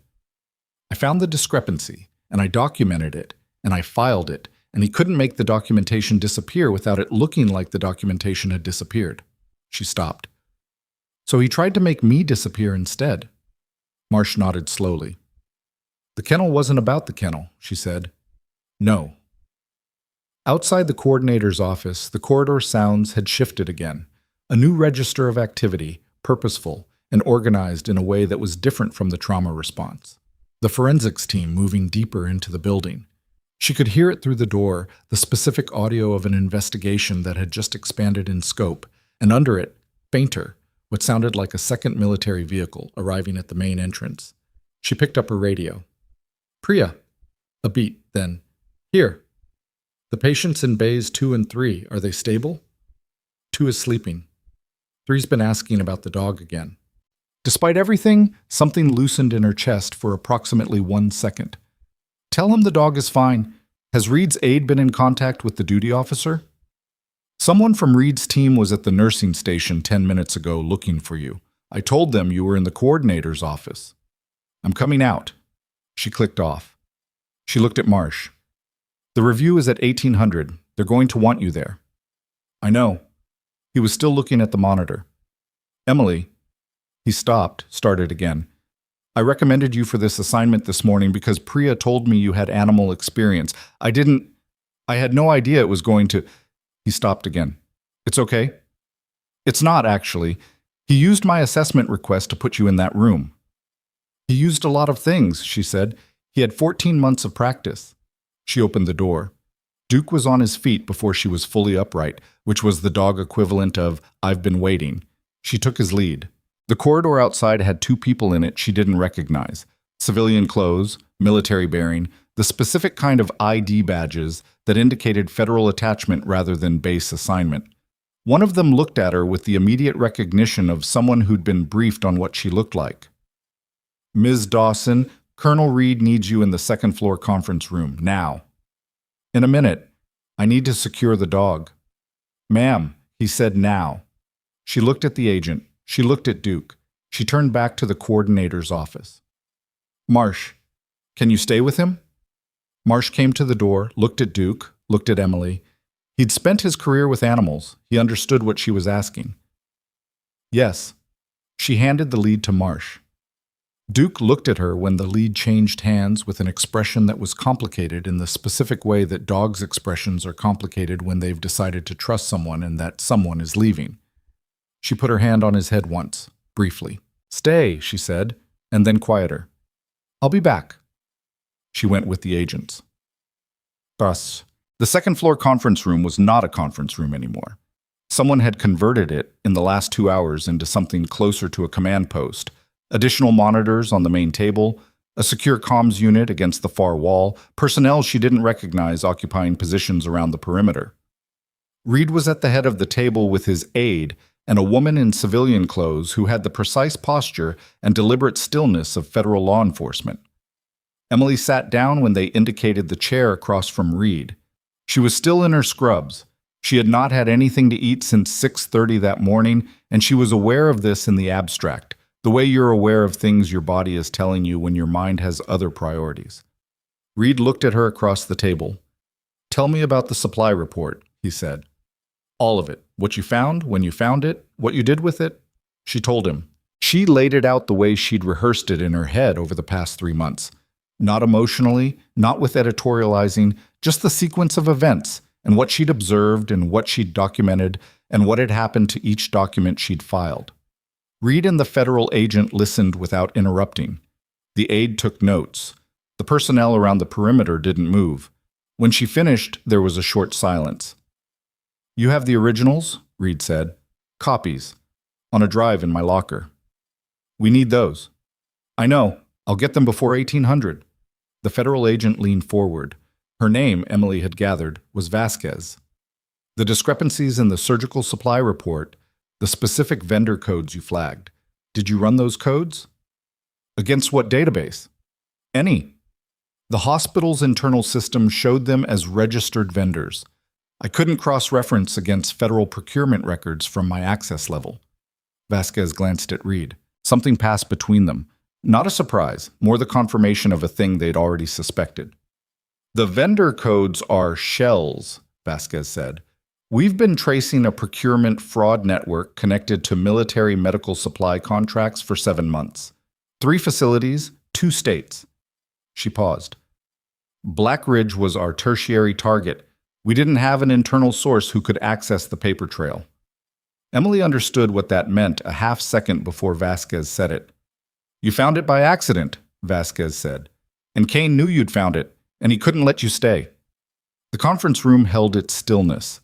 Emily heard the secure comms unit emit a short tone, heard one of the perimeter personnel respond to it in a low voice. The convoy, Emily said, Route 9. Vasquez's expression didn't change, which was itself an answer. That's outside my scope to discuss, Vasquez said. What I can tell you is that the investigation expanded approximately 90 minutes ago, and that your documentation is now material evidence in a federal case. Emily looked at Reed. There are people above Kane, she said, in this building or connected to it. We don't know the full structure yet, he said, but Kane isn't the top. Reed's jaw moved slightly. We don't know. She sat with that for a moment. The 14 months of pressure, the filed reports, the kennel, the edited documents, the phone call Marsh had identified on the security footage, the number-letter combination that shouldn't have been in anyone's vocabulary outside classified channels. She'd come here as a nurse who'd found a discrepancy in a supply report. She had apparently been, without knowing it, standing inside something much larger than a supply report for over a year. What do you need from me, she said, before 1800?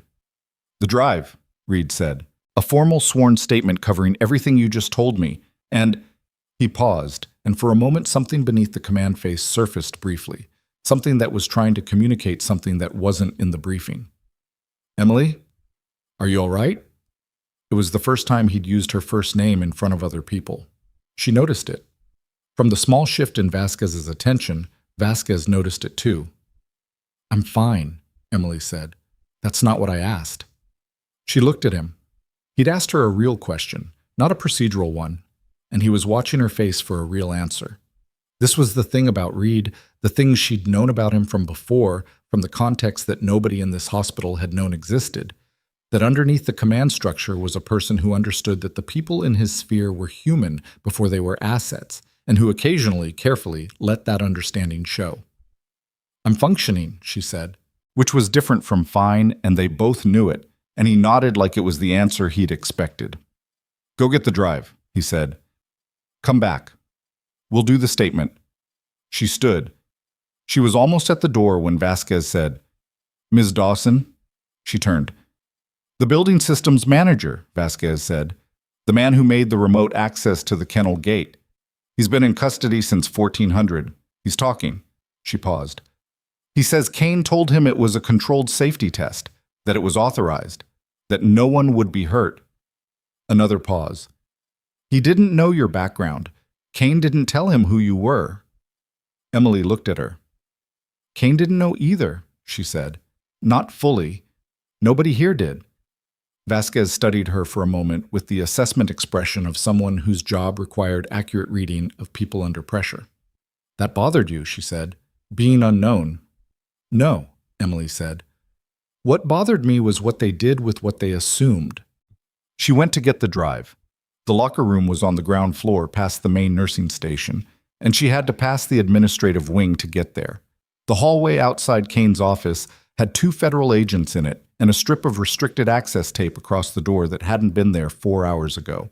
His assistant, a young man named Duval, who had always been polite to Emily in the specific way of people who are polite to everyone because they've learned their proximity to power doesn't protect them, was sitting in the waiting area with the hollow expression of someone whose world has just reorganized itself around a new and unwelcome set of facts. He looked up when she passed. He started to say something. She slowed. I didn't know, he said. Whatever. I didn't know any of it. She looked at him. He was 24, maybe 25, with the specific misery of someone who has been loyal to the wrong person and is only now calculating what that cost. I know, she said. Because she did. She'd watched him for 14 months and he was not complicit. He was just young and in proximity, and now he was going to have to give a statement to people with federal credentials, and it was going to be the worst week of his life, probably. What's going to happen? He said. She didn't have a clean answer. She had a real one. I don't know exactly, but if you tell them everything you know, it'll be better than if you don't. She kept walking. The locker room was empty. She opened her locker, pushed past her spare set of scrubs and the emergency granola bar she'd been meaning to eat for 6 days, and found the thumb drive in the inner pocket of her civilian jacket, where she'd been keeping it since February, which was when she'd first understood that the edited version of her report wasn't a clerical error. She held it in her palm for a moment. Small thing, unremarkable. The weight of it was less than an ounce. She closed her locker and turned around. Hollis was in the doorway. Emily hadn't heard her come in. Hollis was standing with her arms crossed in the way she stood when she was managing discomfort, and her face had moved fully now out of the contempt register and into something Emily had never seen on her before. A kind of stripped-down uncertainty, like a wall with the paint off. "I didn't know about the kennel," Hollis said. "The remote gate. I didn't know that was... I thought it was equipment." "Did you know about the phone call to the systems manager?" Hollis's silence was its own answer. "You suspected," Emily said. "I thought..." Hollis stopped. "I thought he wanted you gone. I thought it was administrative. I didn't know he'd... I wouldn't have..." "What did you do, Diane?" The use of her first name landed. Hollis's posture shifted. "He asked me to document your entry into the enclosure as unauthorized," Hollis said. "I started the report." "Did you file it?" "I hadn't submitted it yet." Emily looked at her. "Then don't." Hollis blinked. "I'm not telling you to suppress anything," Emily said. "I'm telling you that an unsubmitted report you haven't filed is different from one you have. If you submit it now, knowing what you know now, that's a choice you own." She paused. "If you have something to tell the federal investigators, tell them. If you didn't participate in what Kane did, tell them that too." "They'll think I did." "Maybe. That's what investigations are for." Hollis looked at the floor, then at Emily. The expression on her face was hard to read. Not quite remorse, not quite relief, something that was trying to become one or the other and hadn't gotten there yet. "You should have been the charge nurse from the beginning," Hollis said. It came out quiet and without the inflection of an apology, more like a statement of record. "Today in the Bay, the way you ran it, you should have been doing that." Emily held the drive in her closed fist and looked at the woman who had made 14 months of her professional life smaller than it needed to be, and she felt not nothing, but something more measured than nothing.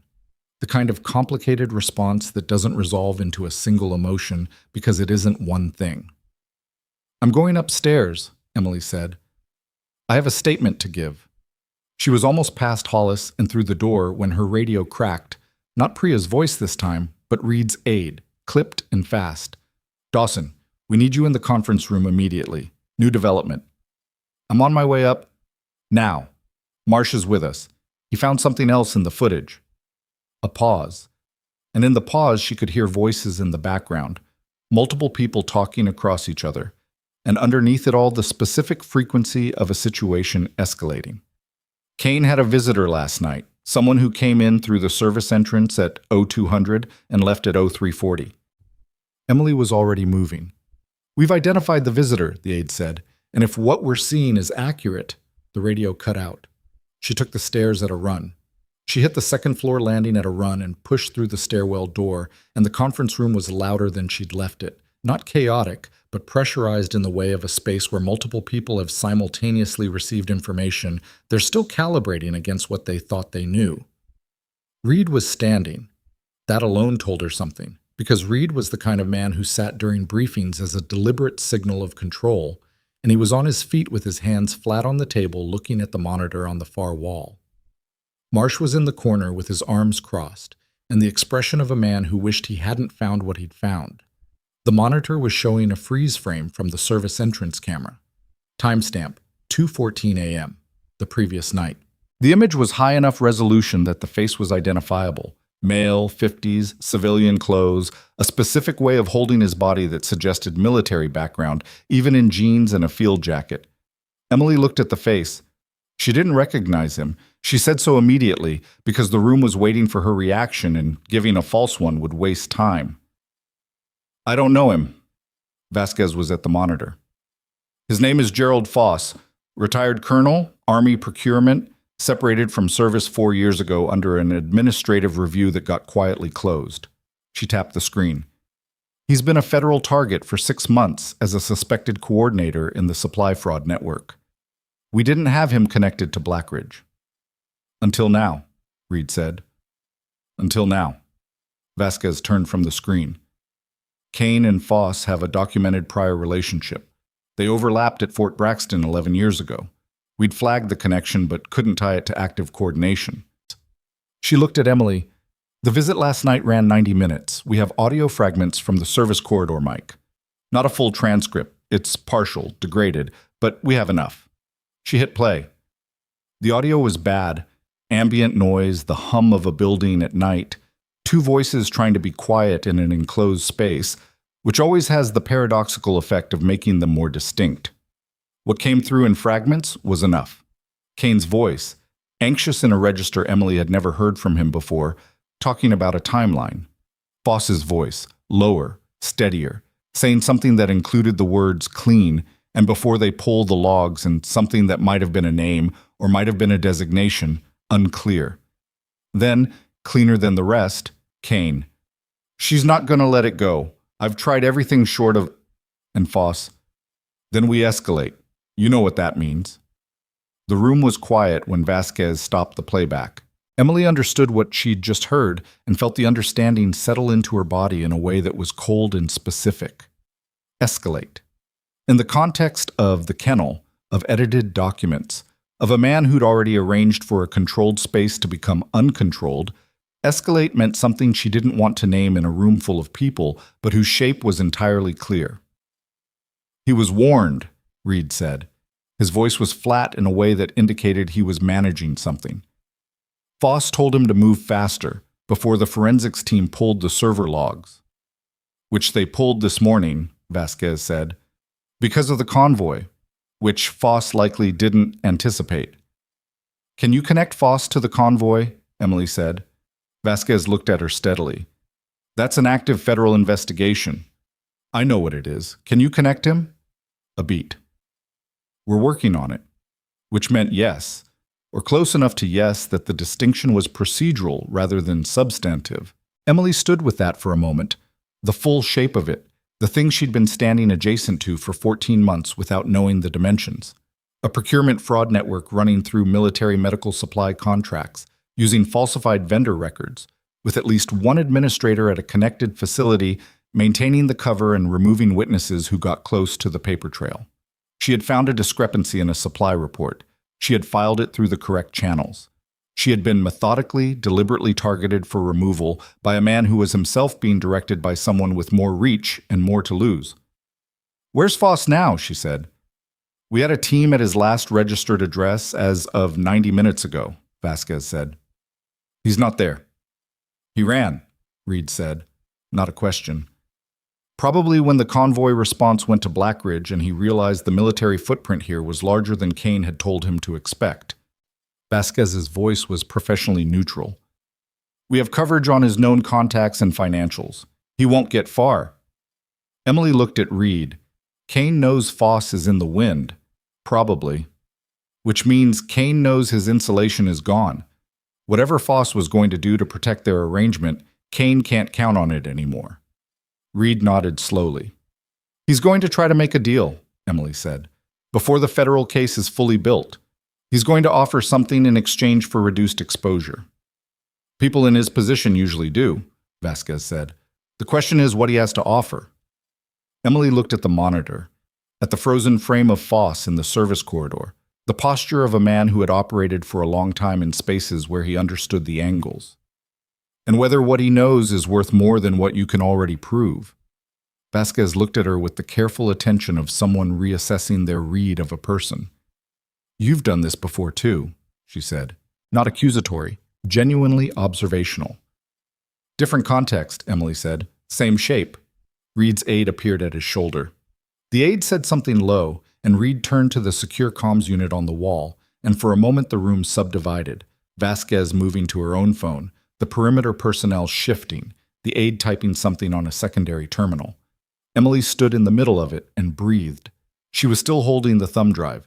She set it on the table in front of Reed's position. He glanced at it, glanced at her, and she said, "Full documentation. Original report, comparison version, 3 filed complaints with timestamps, and Kane's response correspondence." She paused. "There's also a 4th file. Personnel actions against me over the past 14 months.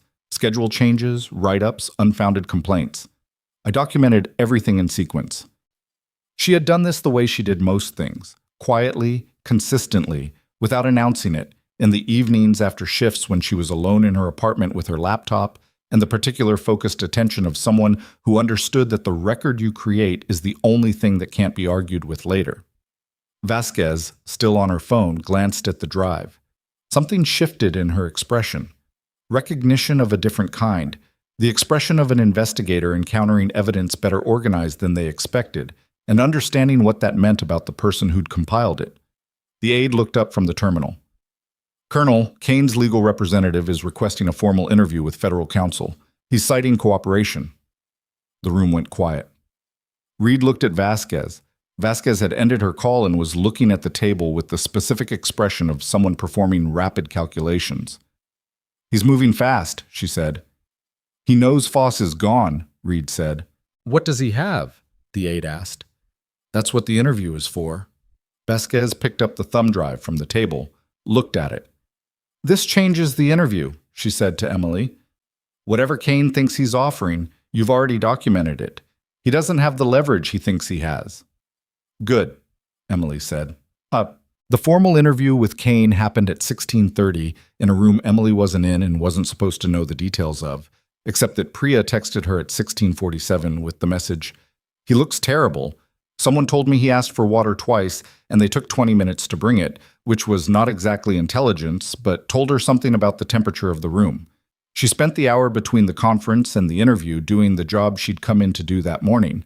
It felt important to do that. Not as a statement, not as performance. She wasn't performing anything for anyone right now, but because the patients in bays 2 and 3 were still patients, and the specialist with the shrapnel wound was running a low fever that needed monitoring, and the ventilator in Bay 2 that she'd flagged this morning had still not been formally logged with maintenance, and someone needed to make sure that happened in writing. She did it all. She wrote the maintenance request herself and sent it to 3 separate recipients so it couldn't be lost in a single inbox. Priya found her at the medication cart at 17:10. "The charge position," Priya said without leading up to it. "Hollis submitted a request to HR this afternoon. She's requesting a review of the reporting structure for our floor." Emily looked at her. "She also withdrew the incident report," Priya said. "The one she was writing about this morning." "I know. Do you know she CC'd Vasquez on the withdrawal?" Emily hadn't known that. She thought about it for a moment. Diane Hollis, who had spent 14 months treating her as an inconvenient presence, CC'ing a federal investigator on a document withdrawal. It was the action of someone who had made a calculation about which side of an investigation they wanted to be on and was moving accordingly. It wasn't courage. It wasn't contrition, exactly. It was pragmatic in the way that institutional people are pragmatic when the institution shifts under them. It was also, in its way, more than Emily had expected. "Okay," she said. Priya studied her. "You're not going to say anything else about that?" "What else is there to say? Most people would be, I don't know, angrier." Emily looked at the medication cart. At the organized rows of vials and blister packs, the color-coded labels, the system she'd memorized in her first week and used every day since with the particular satisfaction of knowing exactly where everything was. "I've been angry," she said. "For most of the last 14 months, some amount of the time. It didn't help much." She pulled the next chart. Being right helped. Documentation helped. Today helped. "Today was terrifying," Priya said. "Yes." Emily looked at her, really looked at her, the way she hadn't had time to do all day. Priya had been on her feet for 10 hours. She had bags under her eyes and a coffee stain on her left sleeve, and she was still there, still running information between the people who needed it, still doing the thing she always did, which was see what needed doing and do it. "Are you okay?" Priya blinked. "I was going to ask you that." "I asked first." A pause. "I'm tired," Priya said, "and I'm There's a lot to process. There is. What happens now to the hospital, to all of it? Emily set down the chart. I don't know exactly. The investigation runs its course. If Kane cooperates, it shapes what comes out and when. Either way, the supply records are evidence now, and whatever Foss was running through those vendor codes gets unwound by people who are equipped to unwind it. She paused. The hospital keeps running. It was running this morning before any of this happened. It was running badly, Priya said. In some ways, in others it was running fine. She picked the chart back up. The patients got good care today. Priya was quiet for a moment. Yes, she said. They did. The 1800 review convened in the second-floor conference room with the same people plus 3 additions, a military JAG officer, a federal prosecutor Emily hadn't met, and a hospital board representative who had arrived sometime in the last hour looking like a man who had received a phone call he wished he could unreceive. Emily gave her statement. She had given formal statements before, in different rooms, to different authorities, about different things, and the skills she'd developed then, the ability to be precise and sequential, and to separate what she knew from what she inferred and to say clearly which was which, served her now in a way that nothing in her nursing training had specifically prepared for. She went through it in order. The supply discrepancy, the report, the return of the edited version, the subsequent personnel actions, the kennel, the secondary gate, the audio fragments. She laid it out with the same precision she used to lay out medication schedules, and when she was done, the room was quiet in a way that had weight. The JAG officer said, "You maintained copies of everything." Yes. For how long? Since the second report came back with pages missing. 3 months. Yes. He looked at Reed. Something moved between them that Emily didn't have the context to fully read, but its general meaning was clear enough. The prosecutor said, "Ms. Dawson, I want to be specific about something. The actions taken against you over the past 14 months, the personnel write-ups, the schedule manipulation, the kennel incident today, these are going to be relevant to federal charges against Kane that go beyond the fraud investigation. Do you understand what that means? It means he endangered me as part of an effort to protect a criminal operation. In part, yes." The prosecutor looked at her files. "It also means you're a material witness in a federal case, and your documentation is likely to be central evidence." She paused. Kane's attorney this afternoon characterized this morning's kennel incident as a facility safety failure and attempted to position you as having voluntarily assumed risk. We're going to need your full account of what you understood about the lock and the secondary gate access at the time. I understood the radio was down and the lock had been engaged from outside, Emily said. I didn't know who had done it at that point. I knew it wasn't an equipment failure because of the sequence, radio first, then the lock, then the secondary gate. Equipment failures don't happen in that order. You didn't know it was Kane at the time. Not with certainty, I suspected. Why didn't you attempt to signal through the observation window? Marsh was already trying to restore the radio. Signaling wouldn't have opened the lock faster than what he was doing, and any abrupt movement from me at that point would have re-escalated the dog. The prosecutor made a note. You made a tactical decision. I made the only reasonable decision available. A brief pause in the room. Reed said, That's accurate. The board representative, who had said nothing until this point, cleared his throat. He was a man named Whitmore, gray-haired, in an expensive suit that looked wrong in this room, and he had the air of someone who had spent years attending to the hospital's public profile and was only now understanding that the profile had been maintained by a man who was about to be federally indicted. On behalf of the board, he said, I want to state for the record that the hospital's administration takes full responsibility. Sir, Vasquez said, not unkindly. Now is not the time for institutional statements. Whitmore closed his mouth. Reed looked at Emily. The euthanasia order on the dog. Where does that stand? It was the question she hadn't expected him to ask in this room, in this context, and the fact that he asked it told her something about what he was tracking. Unsigned as of this morning, she said. Marsh has the file. I want it formally withdrawn, Reed said. Tonight, before this meeting closes. He looked at Marsh, who had been in the corner again. Marsh appeared to prefer corners, and who nodded. Already drafted, Marsh said. I need one signature. Mine, Reed said. After this. Some. Kane's formal arrest happened at 1920. Emily was not in the room. She was in the East Wing corridor with Duke, walking him in the slow, deliberate loop that Marsh had prescribed as part of his initial assessment protocol. Consistent movement, low stimulation, handler present. She'd been doing it for 20 minutes, and Duke had been settling incrementally with each circuit, the way he did gradually, in the specific way that wasn't performance or training response, but actual decompression. She heard the change in the building's audio, the front entrance, voices, the specific sound of institutional authority being exercised in a formal setting. She didn't stop walking. Duke's ears moved toward the sound, and then back to her, tracking both. Priya appeared at the end of the corridor. They took him out the front, she said. In handcuffs.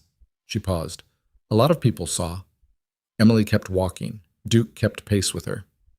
How did he look? She said. Priya considered this. Small, she said. He looked small. Emily nodded. She'd seen it before, the specific contraction of a person who has spent years occupying space through the authority they've been granted when that authority is removed. The person that's left is often genuinely smaller than the position made them appear. Kane had probably been that smaller person the whole time. The position had just given him room to expand into something that could cause damage. Martinez asked me to tell you he's putting in for a commendation, Priya said, for your clinical coordination today. Tell him to put his energy into the blood bank follow-up. We're still low on ONEG. Emily. I'm serious about the blood bank. I know you are. Priya came down the corridor and fell into step beside her for a moment, which meant Duke was now being walked by two people, which he seemed uncertain about but willing to accept. Let someone say thank you. Emily looked at her sideways. Thank you, Priya said. For not disappearing when he wanted you to. Emily was quiet for a moment. The corridor hummed around them. Duke's nails clicked on the tile floor, even and steady. I almost did, she said. It came out without planning. Honest in the way things are honest when you're tired and the performance of having everything managed is running low on fuel.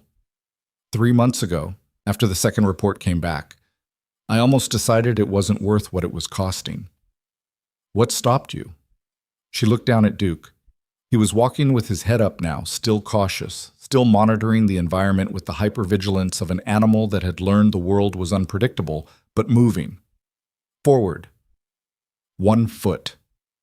I'm not good at leaving things unfinished, she said. The federal warrant for Gerald Foss came through at 2100, Vasquez told her briefly, on her way out. There was a task force.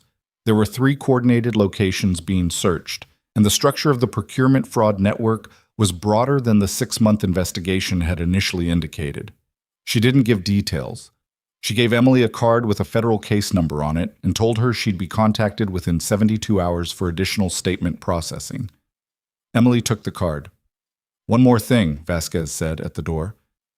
The 4 missing pages from your report, they contain vendor payment routing information.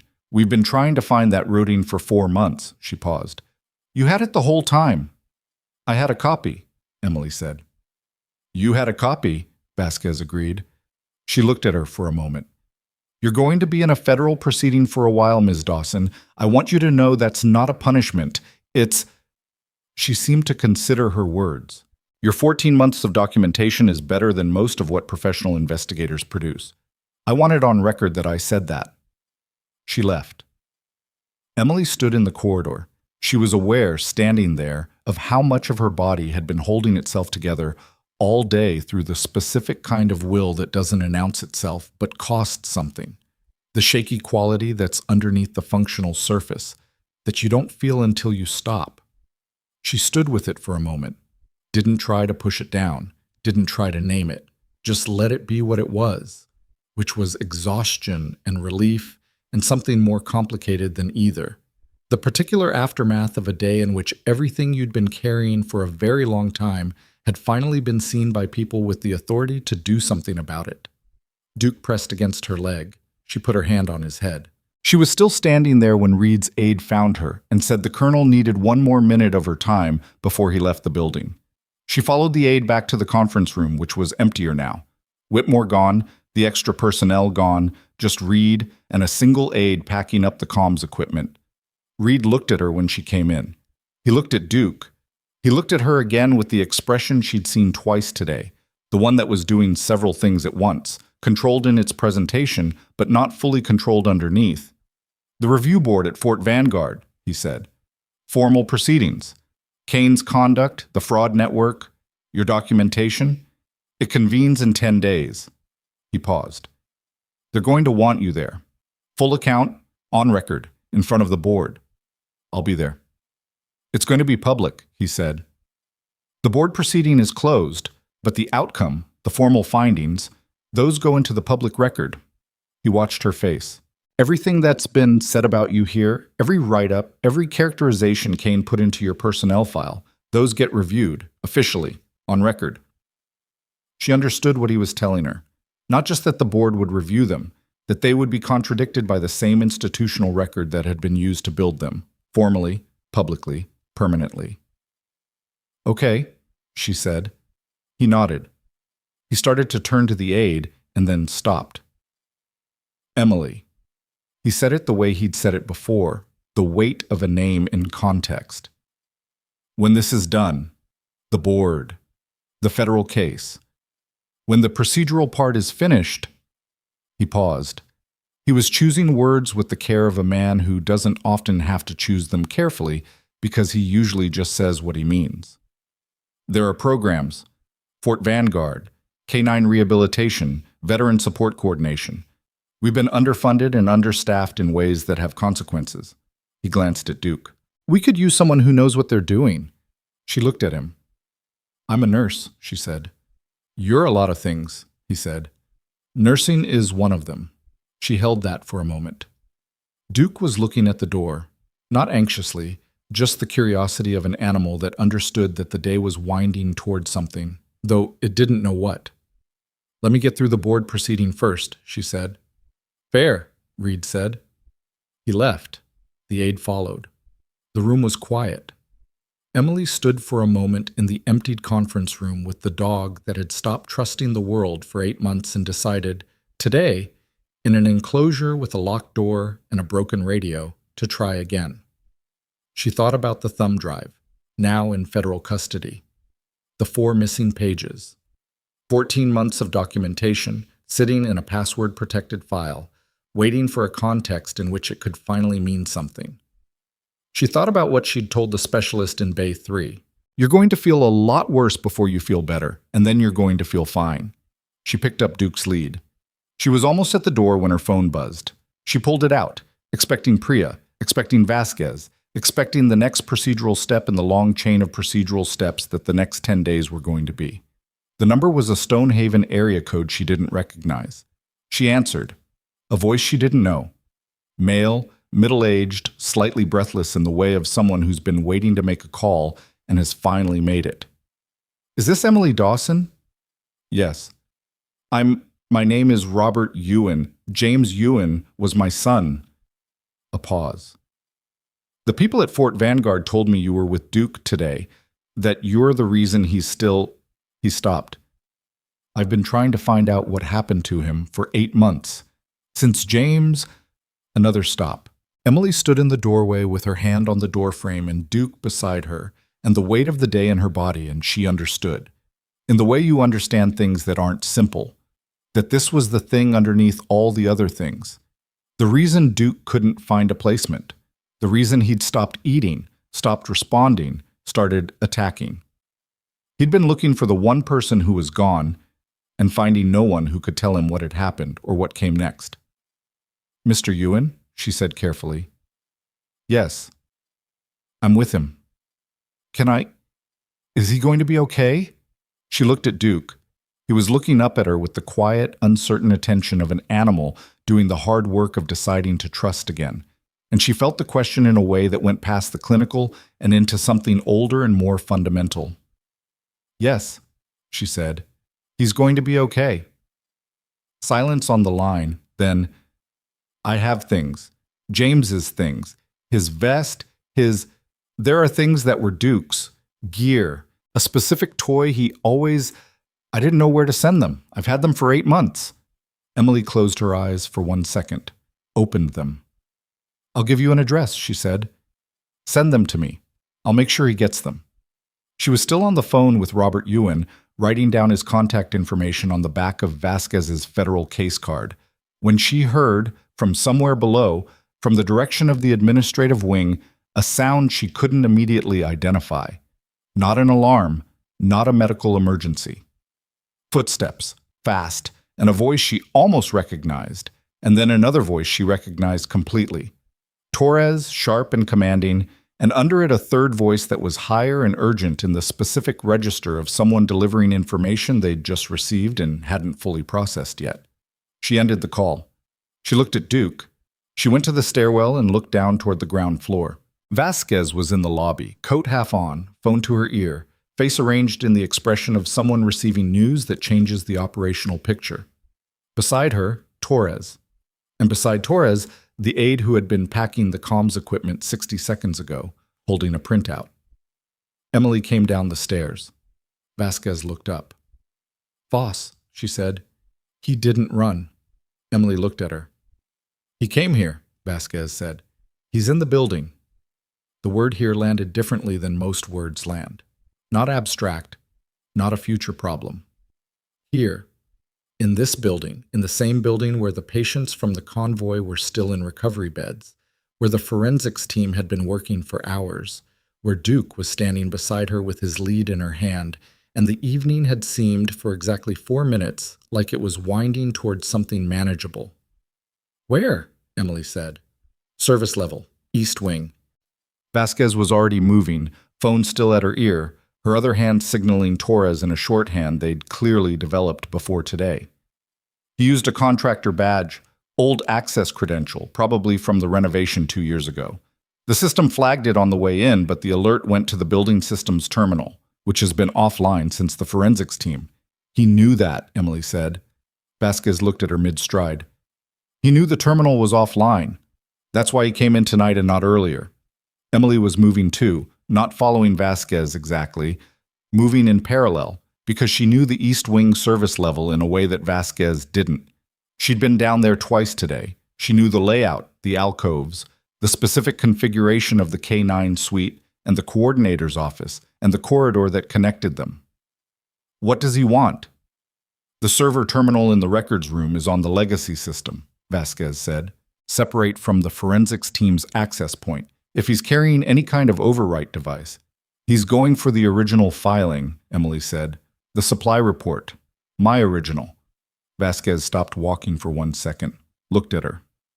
Where's the records room terminal relative to your position? 2 corridors east, 60 feet from the K9 suite. You are not going down there. I know the space. You don't. Ms. Dawson. I'm not asking, Emily said. Which wasn't quite accurate, and they both knew it. But the tone was the tone, and Vasquez, who was a person accustomed to assessing situations faster than most, made the calculation in about 2 seconds and said, Stay behind my team. Do not engage. Do you understand me? Yes. It wasn't a question, and Emily's answer wasn't quite a promise, but they were moving again, and the specifics of what each of them meant would be determined by what they found. The East Wing service corridor at 9:40 p.m. was the same concrete and industrial cleaner it had been that morning, the same hum of ventilation, the same quality of light from the overhead fixtures that had always made this part of the building feel like the inside of something functional rather than something designed to be inhabited. Torres went first with 2 agents, Vasquez behind them, Emily behind Vasquez with Duke on a shortened lead. She'd made him heel tight, close to her left leg, which he did with a precision that told her some of his training was still in there, underneath everything that had broken, waiting for a context in which it still applied. They moved quietly. Service corridors are good for quiet. Hard floors but no echo-producing angles, the ambient building noise providing cover, the layout straightforward in a way that ornate spaces aren't. The records room door was 50 feet ahead. It was open. Not forced, open. The lock was electronic and would have responded to the contractor credential, and whoever had issued that credential 2 years ago and never deactivated it had handed Foss something worth more than they knew. Torres held up a fist and everyone stopped. He and one agent went forward in the measured, deliberate way of people trained to enter uncertain spaces. The second agent stayed at the corridor junction. Vasquez positioned herself at the threshold. Emily stayed back. She heard from inside the records room the sound of equipment, typing, or something like typing, keystrokes, irregular, with pauses. Whoever was in there was working. She heard nothing else. No second person, no voice. One person, alone, doing something to a terminal that couldn't be done remotely because it was on the legacy system that wasn't connected to the main network, which was the only reason the forensics team hadn't already pulled everything off it. Torres went through the door.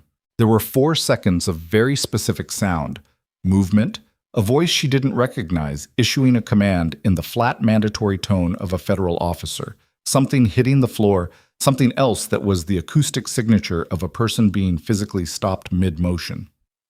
Then Torres. Clear. Vasquez went in. Emily counted to 3 and followed.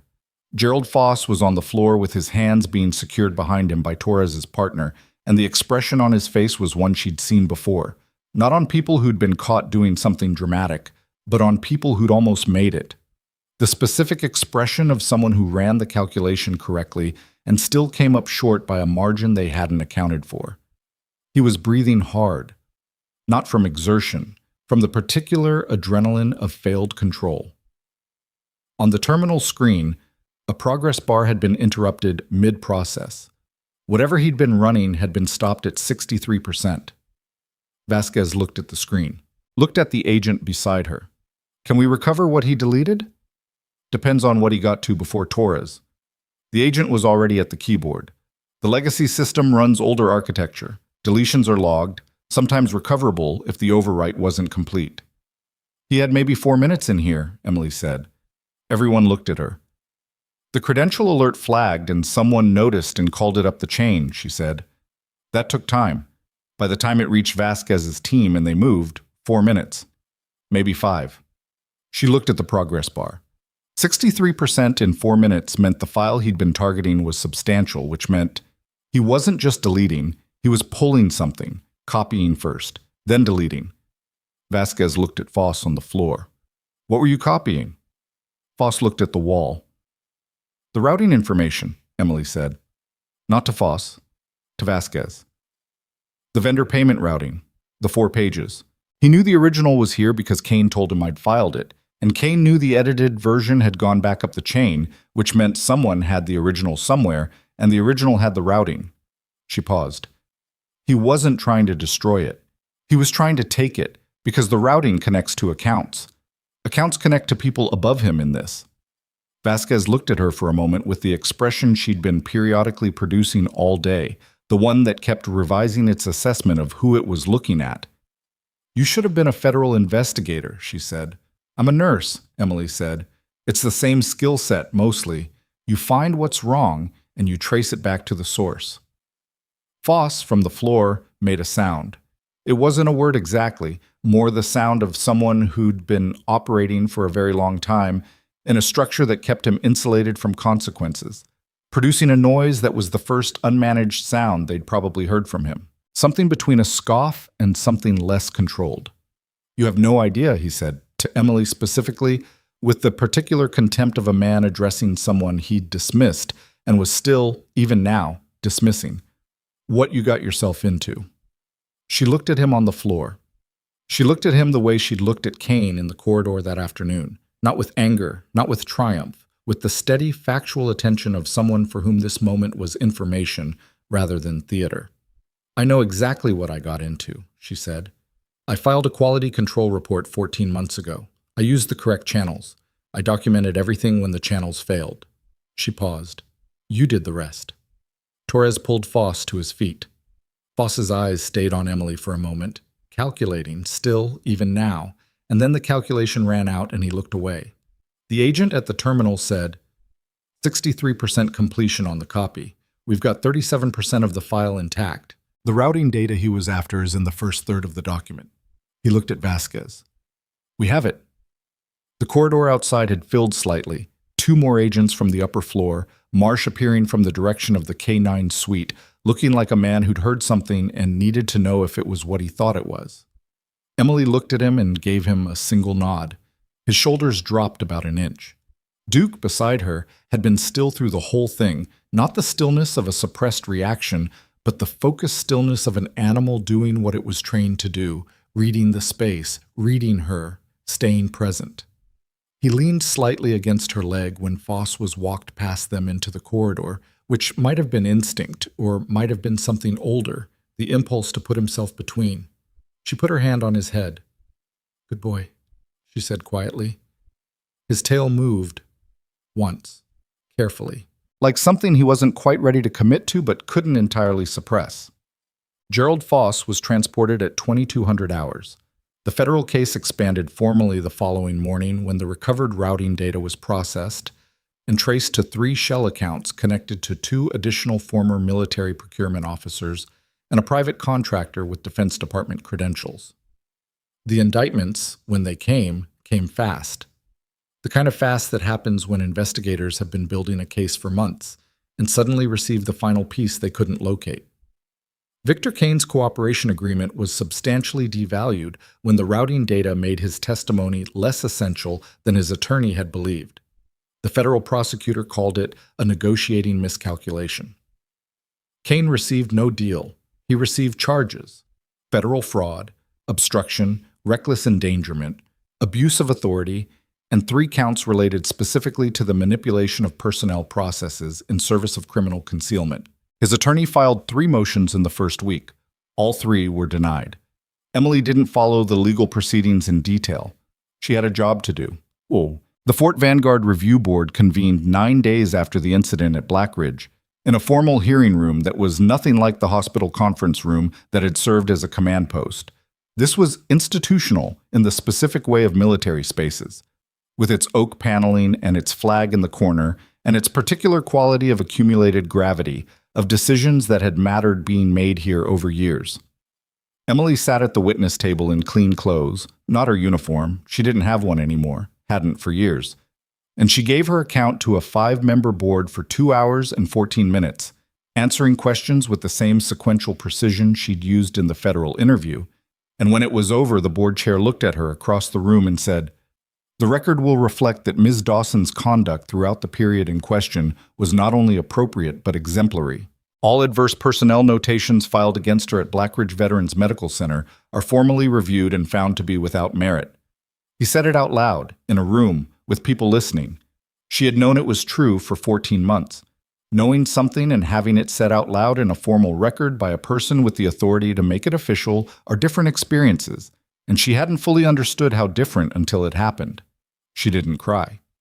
She'd done her crying earlier, privately, at 3 in the morning 2 days after the incident, sitting on her kitchen floor with Duke's head in her lap because he'd been staying with her since Marsh cleared it, and she'd let about 20 minutes of the last 14 months out in the specific ugly way of someone who's been holding something too long and has finally reached a point where it's safe to put it down. She'd felt embarrassed about it for approximately 30 seconds, and then decided she didn't have the energy to be embarrassed and let it run its course, and made tea afterward and went to bed and slept better than she had in months. So when the board chair said those words in that room, what she felt wasn't the release she might have expected. It was something quieter, the specific satisfaction of a record being set right, of the institutional machinery that had been turned against her now doing what it was supposed to do, accurately reflecting what had actually happened. Reed was in the room. He was not on the board. The proceedings required independence, but he was present in his capacity as commanding officer of the Fort Vanguard K9 unit, and when she looked at him after the chair finished speaking, he gave her a single nod that contained, in its economy, everything he'd said in the hospital conference room and several things he hadn't said. She nodded back. After the formal session ended and the room was breaking apart into the smaller conversations that follow institutional events, Adana found her near the door. He looked different out of field gear, younger, somehow, though she'd have guessed young to begin with. He had the expression of someone who'd been thinking about something for 9 days and had decided to say it. "I told my team about you," he said. "The guys in my unit. What you did in the kennel, in the bay, all of it." "I just did my job," she said, which was the true answer, and also the insufficient answer, because her job on that day had been 7 different things, and she'd done all of them without stopping to announce it, which was the part people seemed to find striking. That's kind of the point, Adana said. Nobody knew. You just did it. He paused. There are people in my unit who've been through some bad deployments. Some of them are having a hard time right now. The kind of hard time that doesn't show up on X-rays. She looked at him. The K9 rehabilitation program Reed mentioned, he said. The Veteran Support Coordination. If that happens, if you're involved in building it, I think it would matter. He seemed slightly embarrassed by the length of this statement, which she found oddly humanizing. Anyway, I just wanted to say, thank you, Corporal. He nodded. He started to leave and then turned back. What did you say to Duke? The 2 words. In the kennel. She'd been asked this several times now, by different people. She'd given different partial answers, none of them quite complete, because the complete answer required explaining things about where she'd learned those words and what she'd learned them for, and that explanation was longer than any version of it she'd been prepared to give in a hospital corridor or a federal interview. She looked at Adana. I told him he was still here, she said. That's all. Just that he was still here, and that mattered. Adana was quiet for a moment. Yeah, he said softly. Okay. The formal ceremony at Fort Vanguard happened 3 weeks later. It was smaller than the word ceremony implies. No parade ground, no crowd in the Hollywood sense. A courtyard, late afternoon, maybe 40 people. Military personnel, hospital staff who'd been invited, Vasquez and 2 members of her federal team, Robert Ewan in a dark jacket standing slightly apart from the groups with the careful stillness of a man who had been grieving for 8 months and was now being asked to also hold something like hope, which is harder than grief in its own way because grief at least knows its shape. Duke was there. He came in on lead, walking beside Emily, and he was not the animal who had been in that kennel 3 weeks ago. Not fully transformed, not some cinematic version of restored, because restoration doesn't work like that, and she knew it better than anyone. He still startled at certain sounds. He still tracked exits when he entered a room. He still had days that were harder than others, would probably always have them. But he ate consistently now.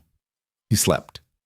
He'd figured out, slowly and with considerable repetition, that the person holding his lead was going to keep holding it, and that mattered to him in the bone-deep way that it matters to creatures who have lost everyone they trusted and decided, despite everything, to try once more. Reed presented the commendation himself, the Army Medical Service Corps Medal of Distinction, issued for exceptional clinical service, demonstrated leadership under combat-adjacent conditions, and actions that directly preserved military life and operational integrity. He read the citation in full, which is the formal protocol, and the citation was detailed in ways that made several people in the courtyard go quiet, because it listed specifically what she'd done and when and under what circumstances. And the cumulative picture of those details was different from any single detail on its own. When he pinned it, he said quietly, just to her, "You should have had this years ago." "I have it now," she said. He stepped back. He looked at her. And then, because he was Reed, and because this was a formal setting, and because he had never in her experience of him done anything primarily for performance, he didn't make a speech about her. He just said to the assembled people, in his carrying command voice, "She was the most capable person in this building on the worst day it's had in years. And before that, for 14 months, nobody here knew it." He paused. That's the thing about quiet strength. It doesn't need you to know. It just keeps working. Applause. Real applause. The kind that isn't polite.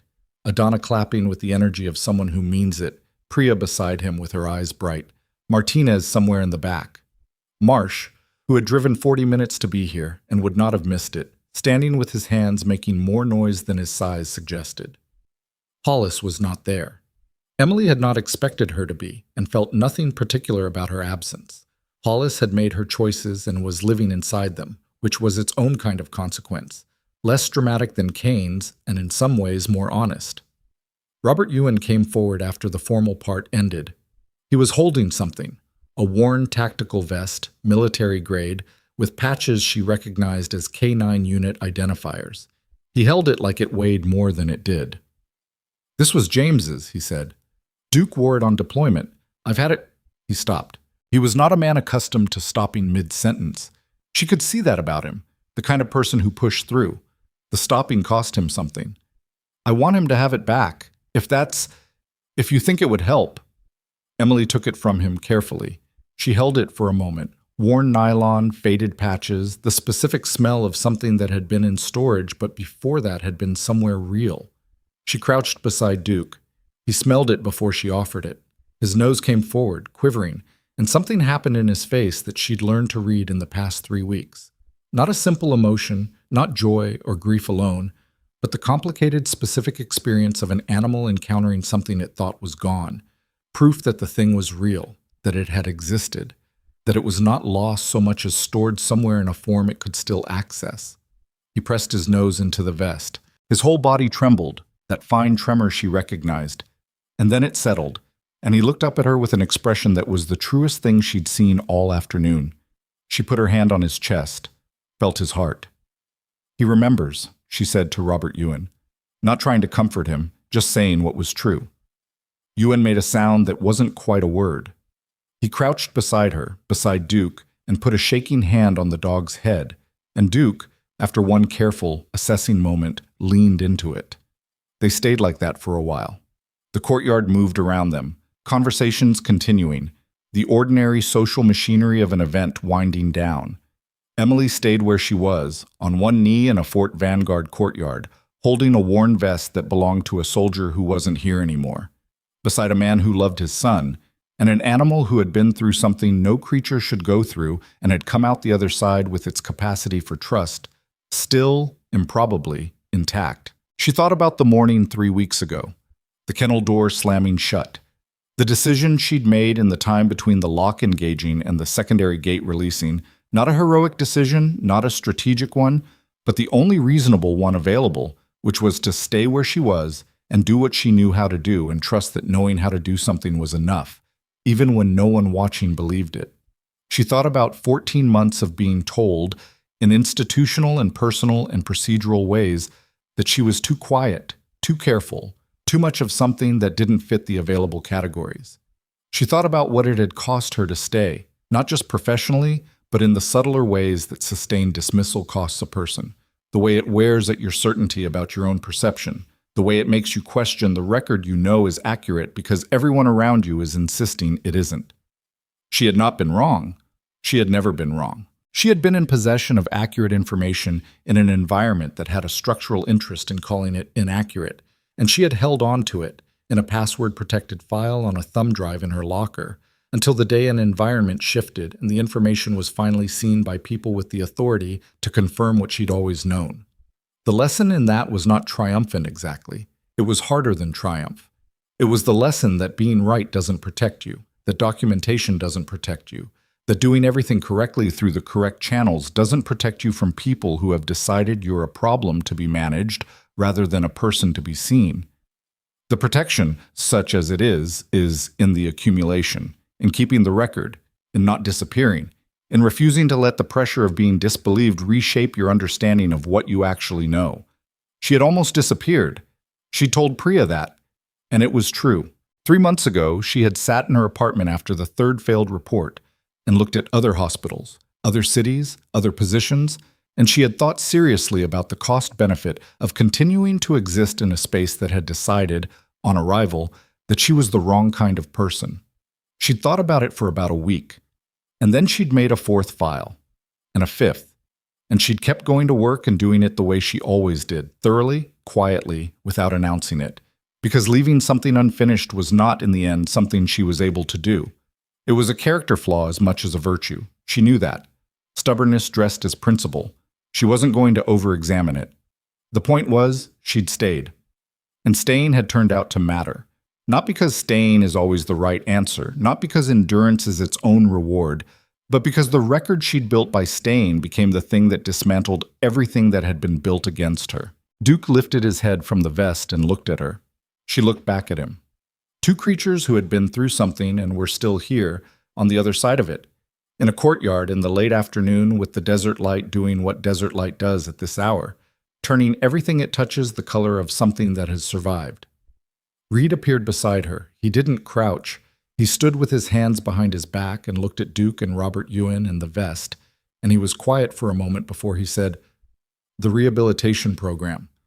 I meant what I said. I know. The position is yours if you want it. Clinical coordinator, K9, and veteran support. You'd be building it essentially from scratch." He paused. "It won't be easier than what you've been doing." "I don't need it to be easy," she said. "I know that too." He looked at her one more time with the expression she'd stopped trying to fully decode, the one that held several things at once and had been doing so since the moment he'd seen her in the corridor and recognized her. "You've been doing the wrong job in the wrong place for someone with your background." "I've been doing the right job," she said. "I just needed the right place to catch up." He almost smiled, the controlled approximation of one. "Start Monday," he said. She looked at Duke, at Robert Ewan, who was still beside the dog with his hand on Duke's head, and an expression that was somewhere between grief and something else.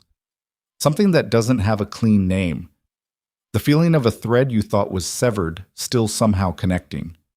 At the courtyard around her, Priya in conversation with Adana, Marsh at the refreshment table eating something with the enthusiasm of a man who hadn't stopped for lunch, the late light on the walls. She thought, this is what after looks like. Not perfect, not resolved in the clean way of narratives that don't have to be lived in, but present, real. Her name on a record that finally said what was true. A dog beside her who had remembered how to trust, a purpose that had been waiting for the right context to become visible. She had been underestimated. It had cost her, and then it had cost them more. Not because she was exceptional, though she was, in ways she'd never announce, but because the thing they'd underestimated wasn't a person, not exactly. It was the record, the documentation, the fourth file, and the fifth, and the decision made in a quiet apartment in a bad week to keep going anyway. The refusal to let the pressure of being unseen reshape the truth of what she knew about herself. They had tried to make her disappear. She had simply kept showing up. "Monday," she said to Reed. She stood, and Duke stood with her. And she clipped the lead, and they walked back through the courtyard together. The woman they'd underestimated, and the dog they'd written off, both of them moving forward into what came next with the particular steadiness of things that have been tested by the worst conditions available and discovered, on the other side of it, that they were still standing.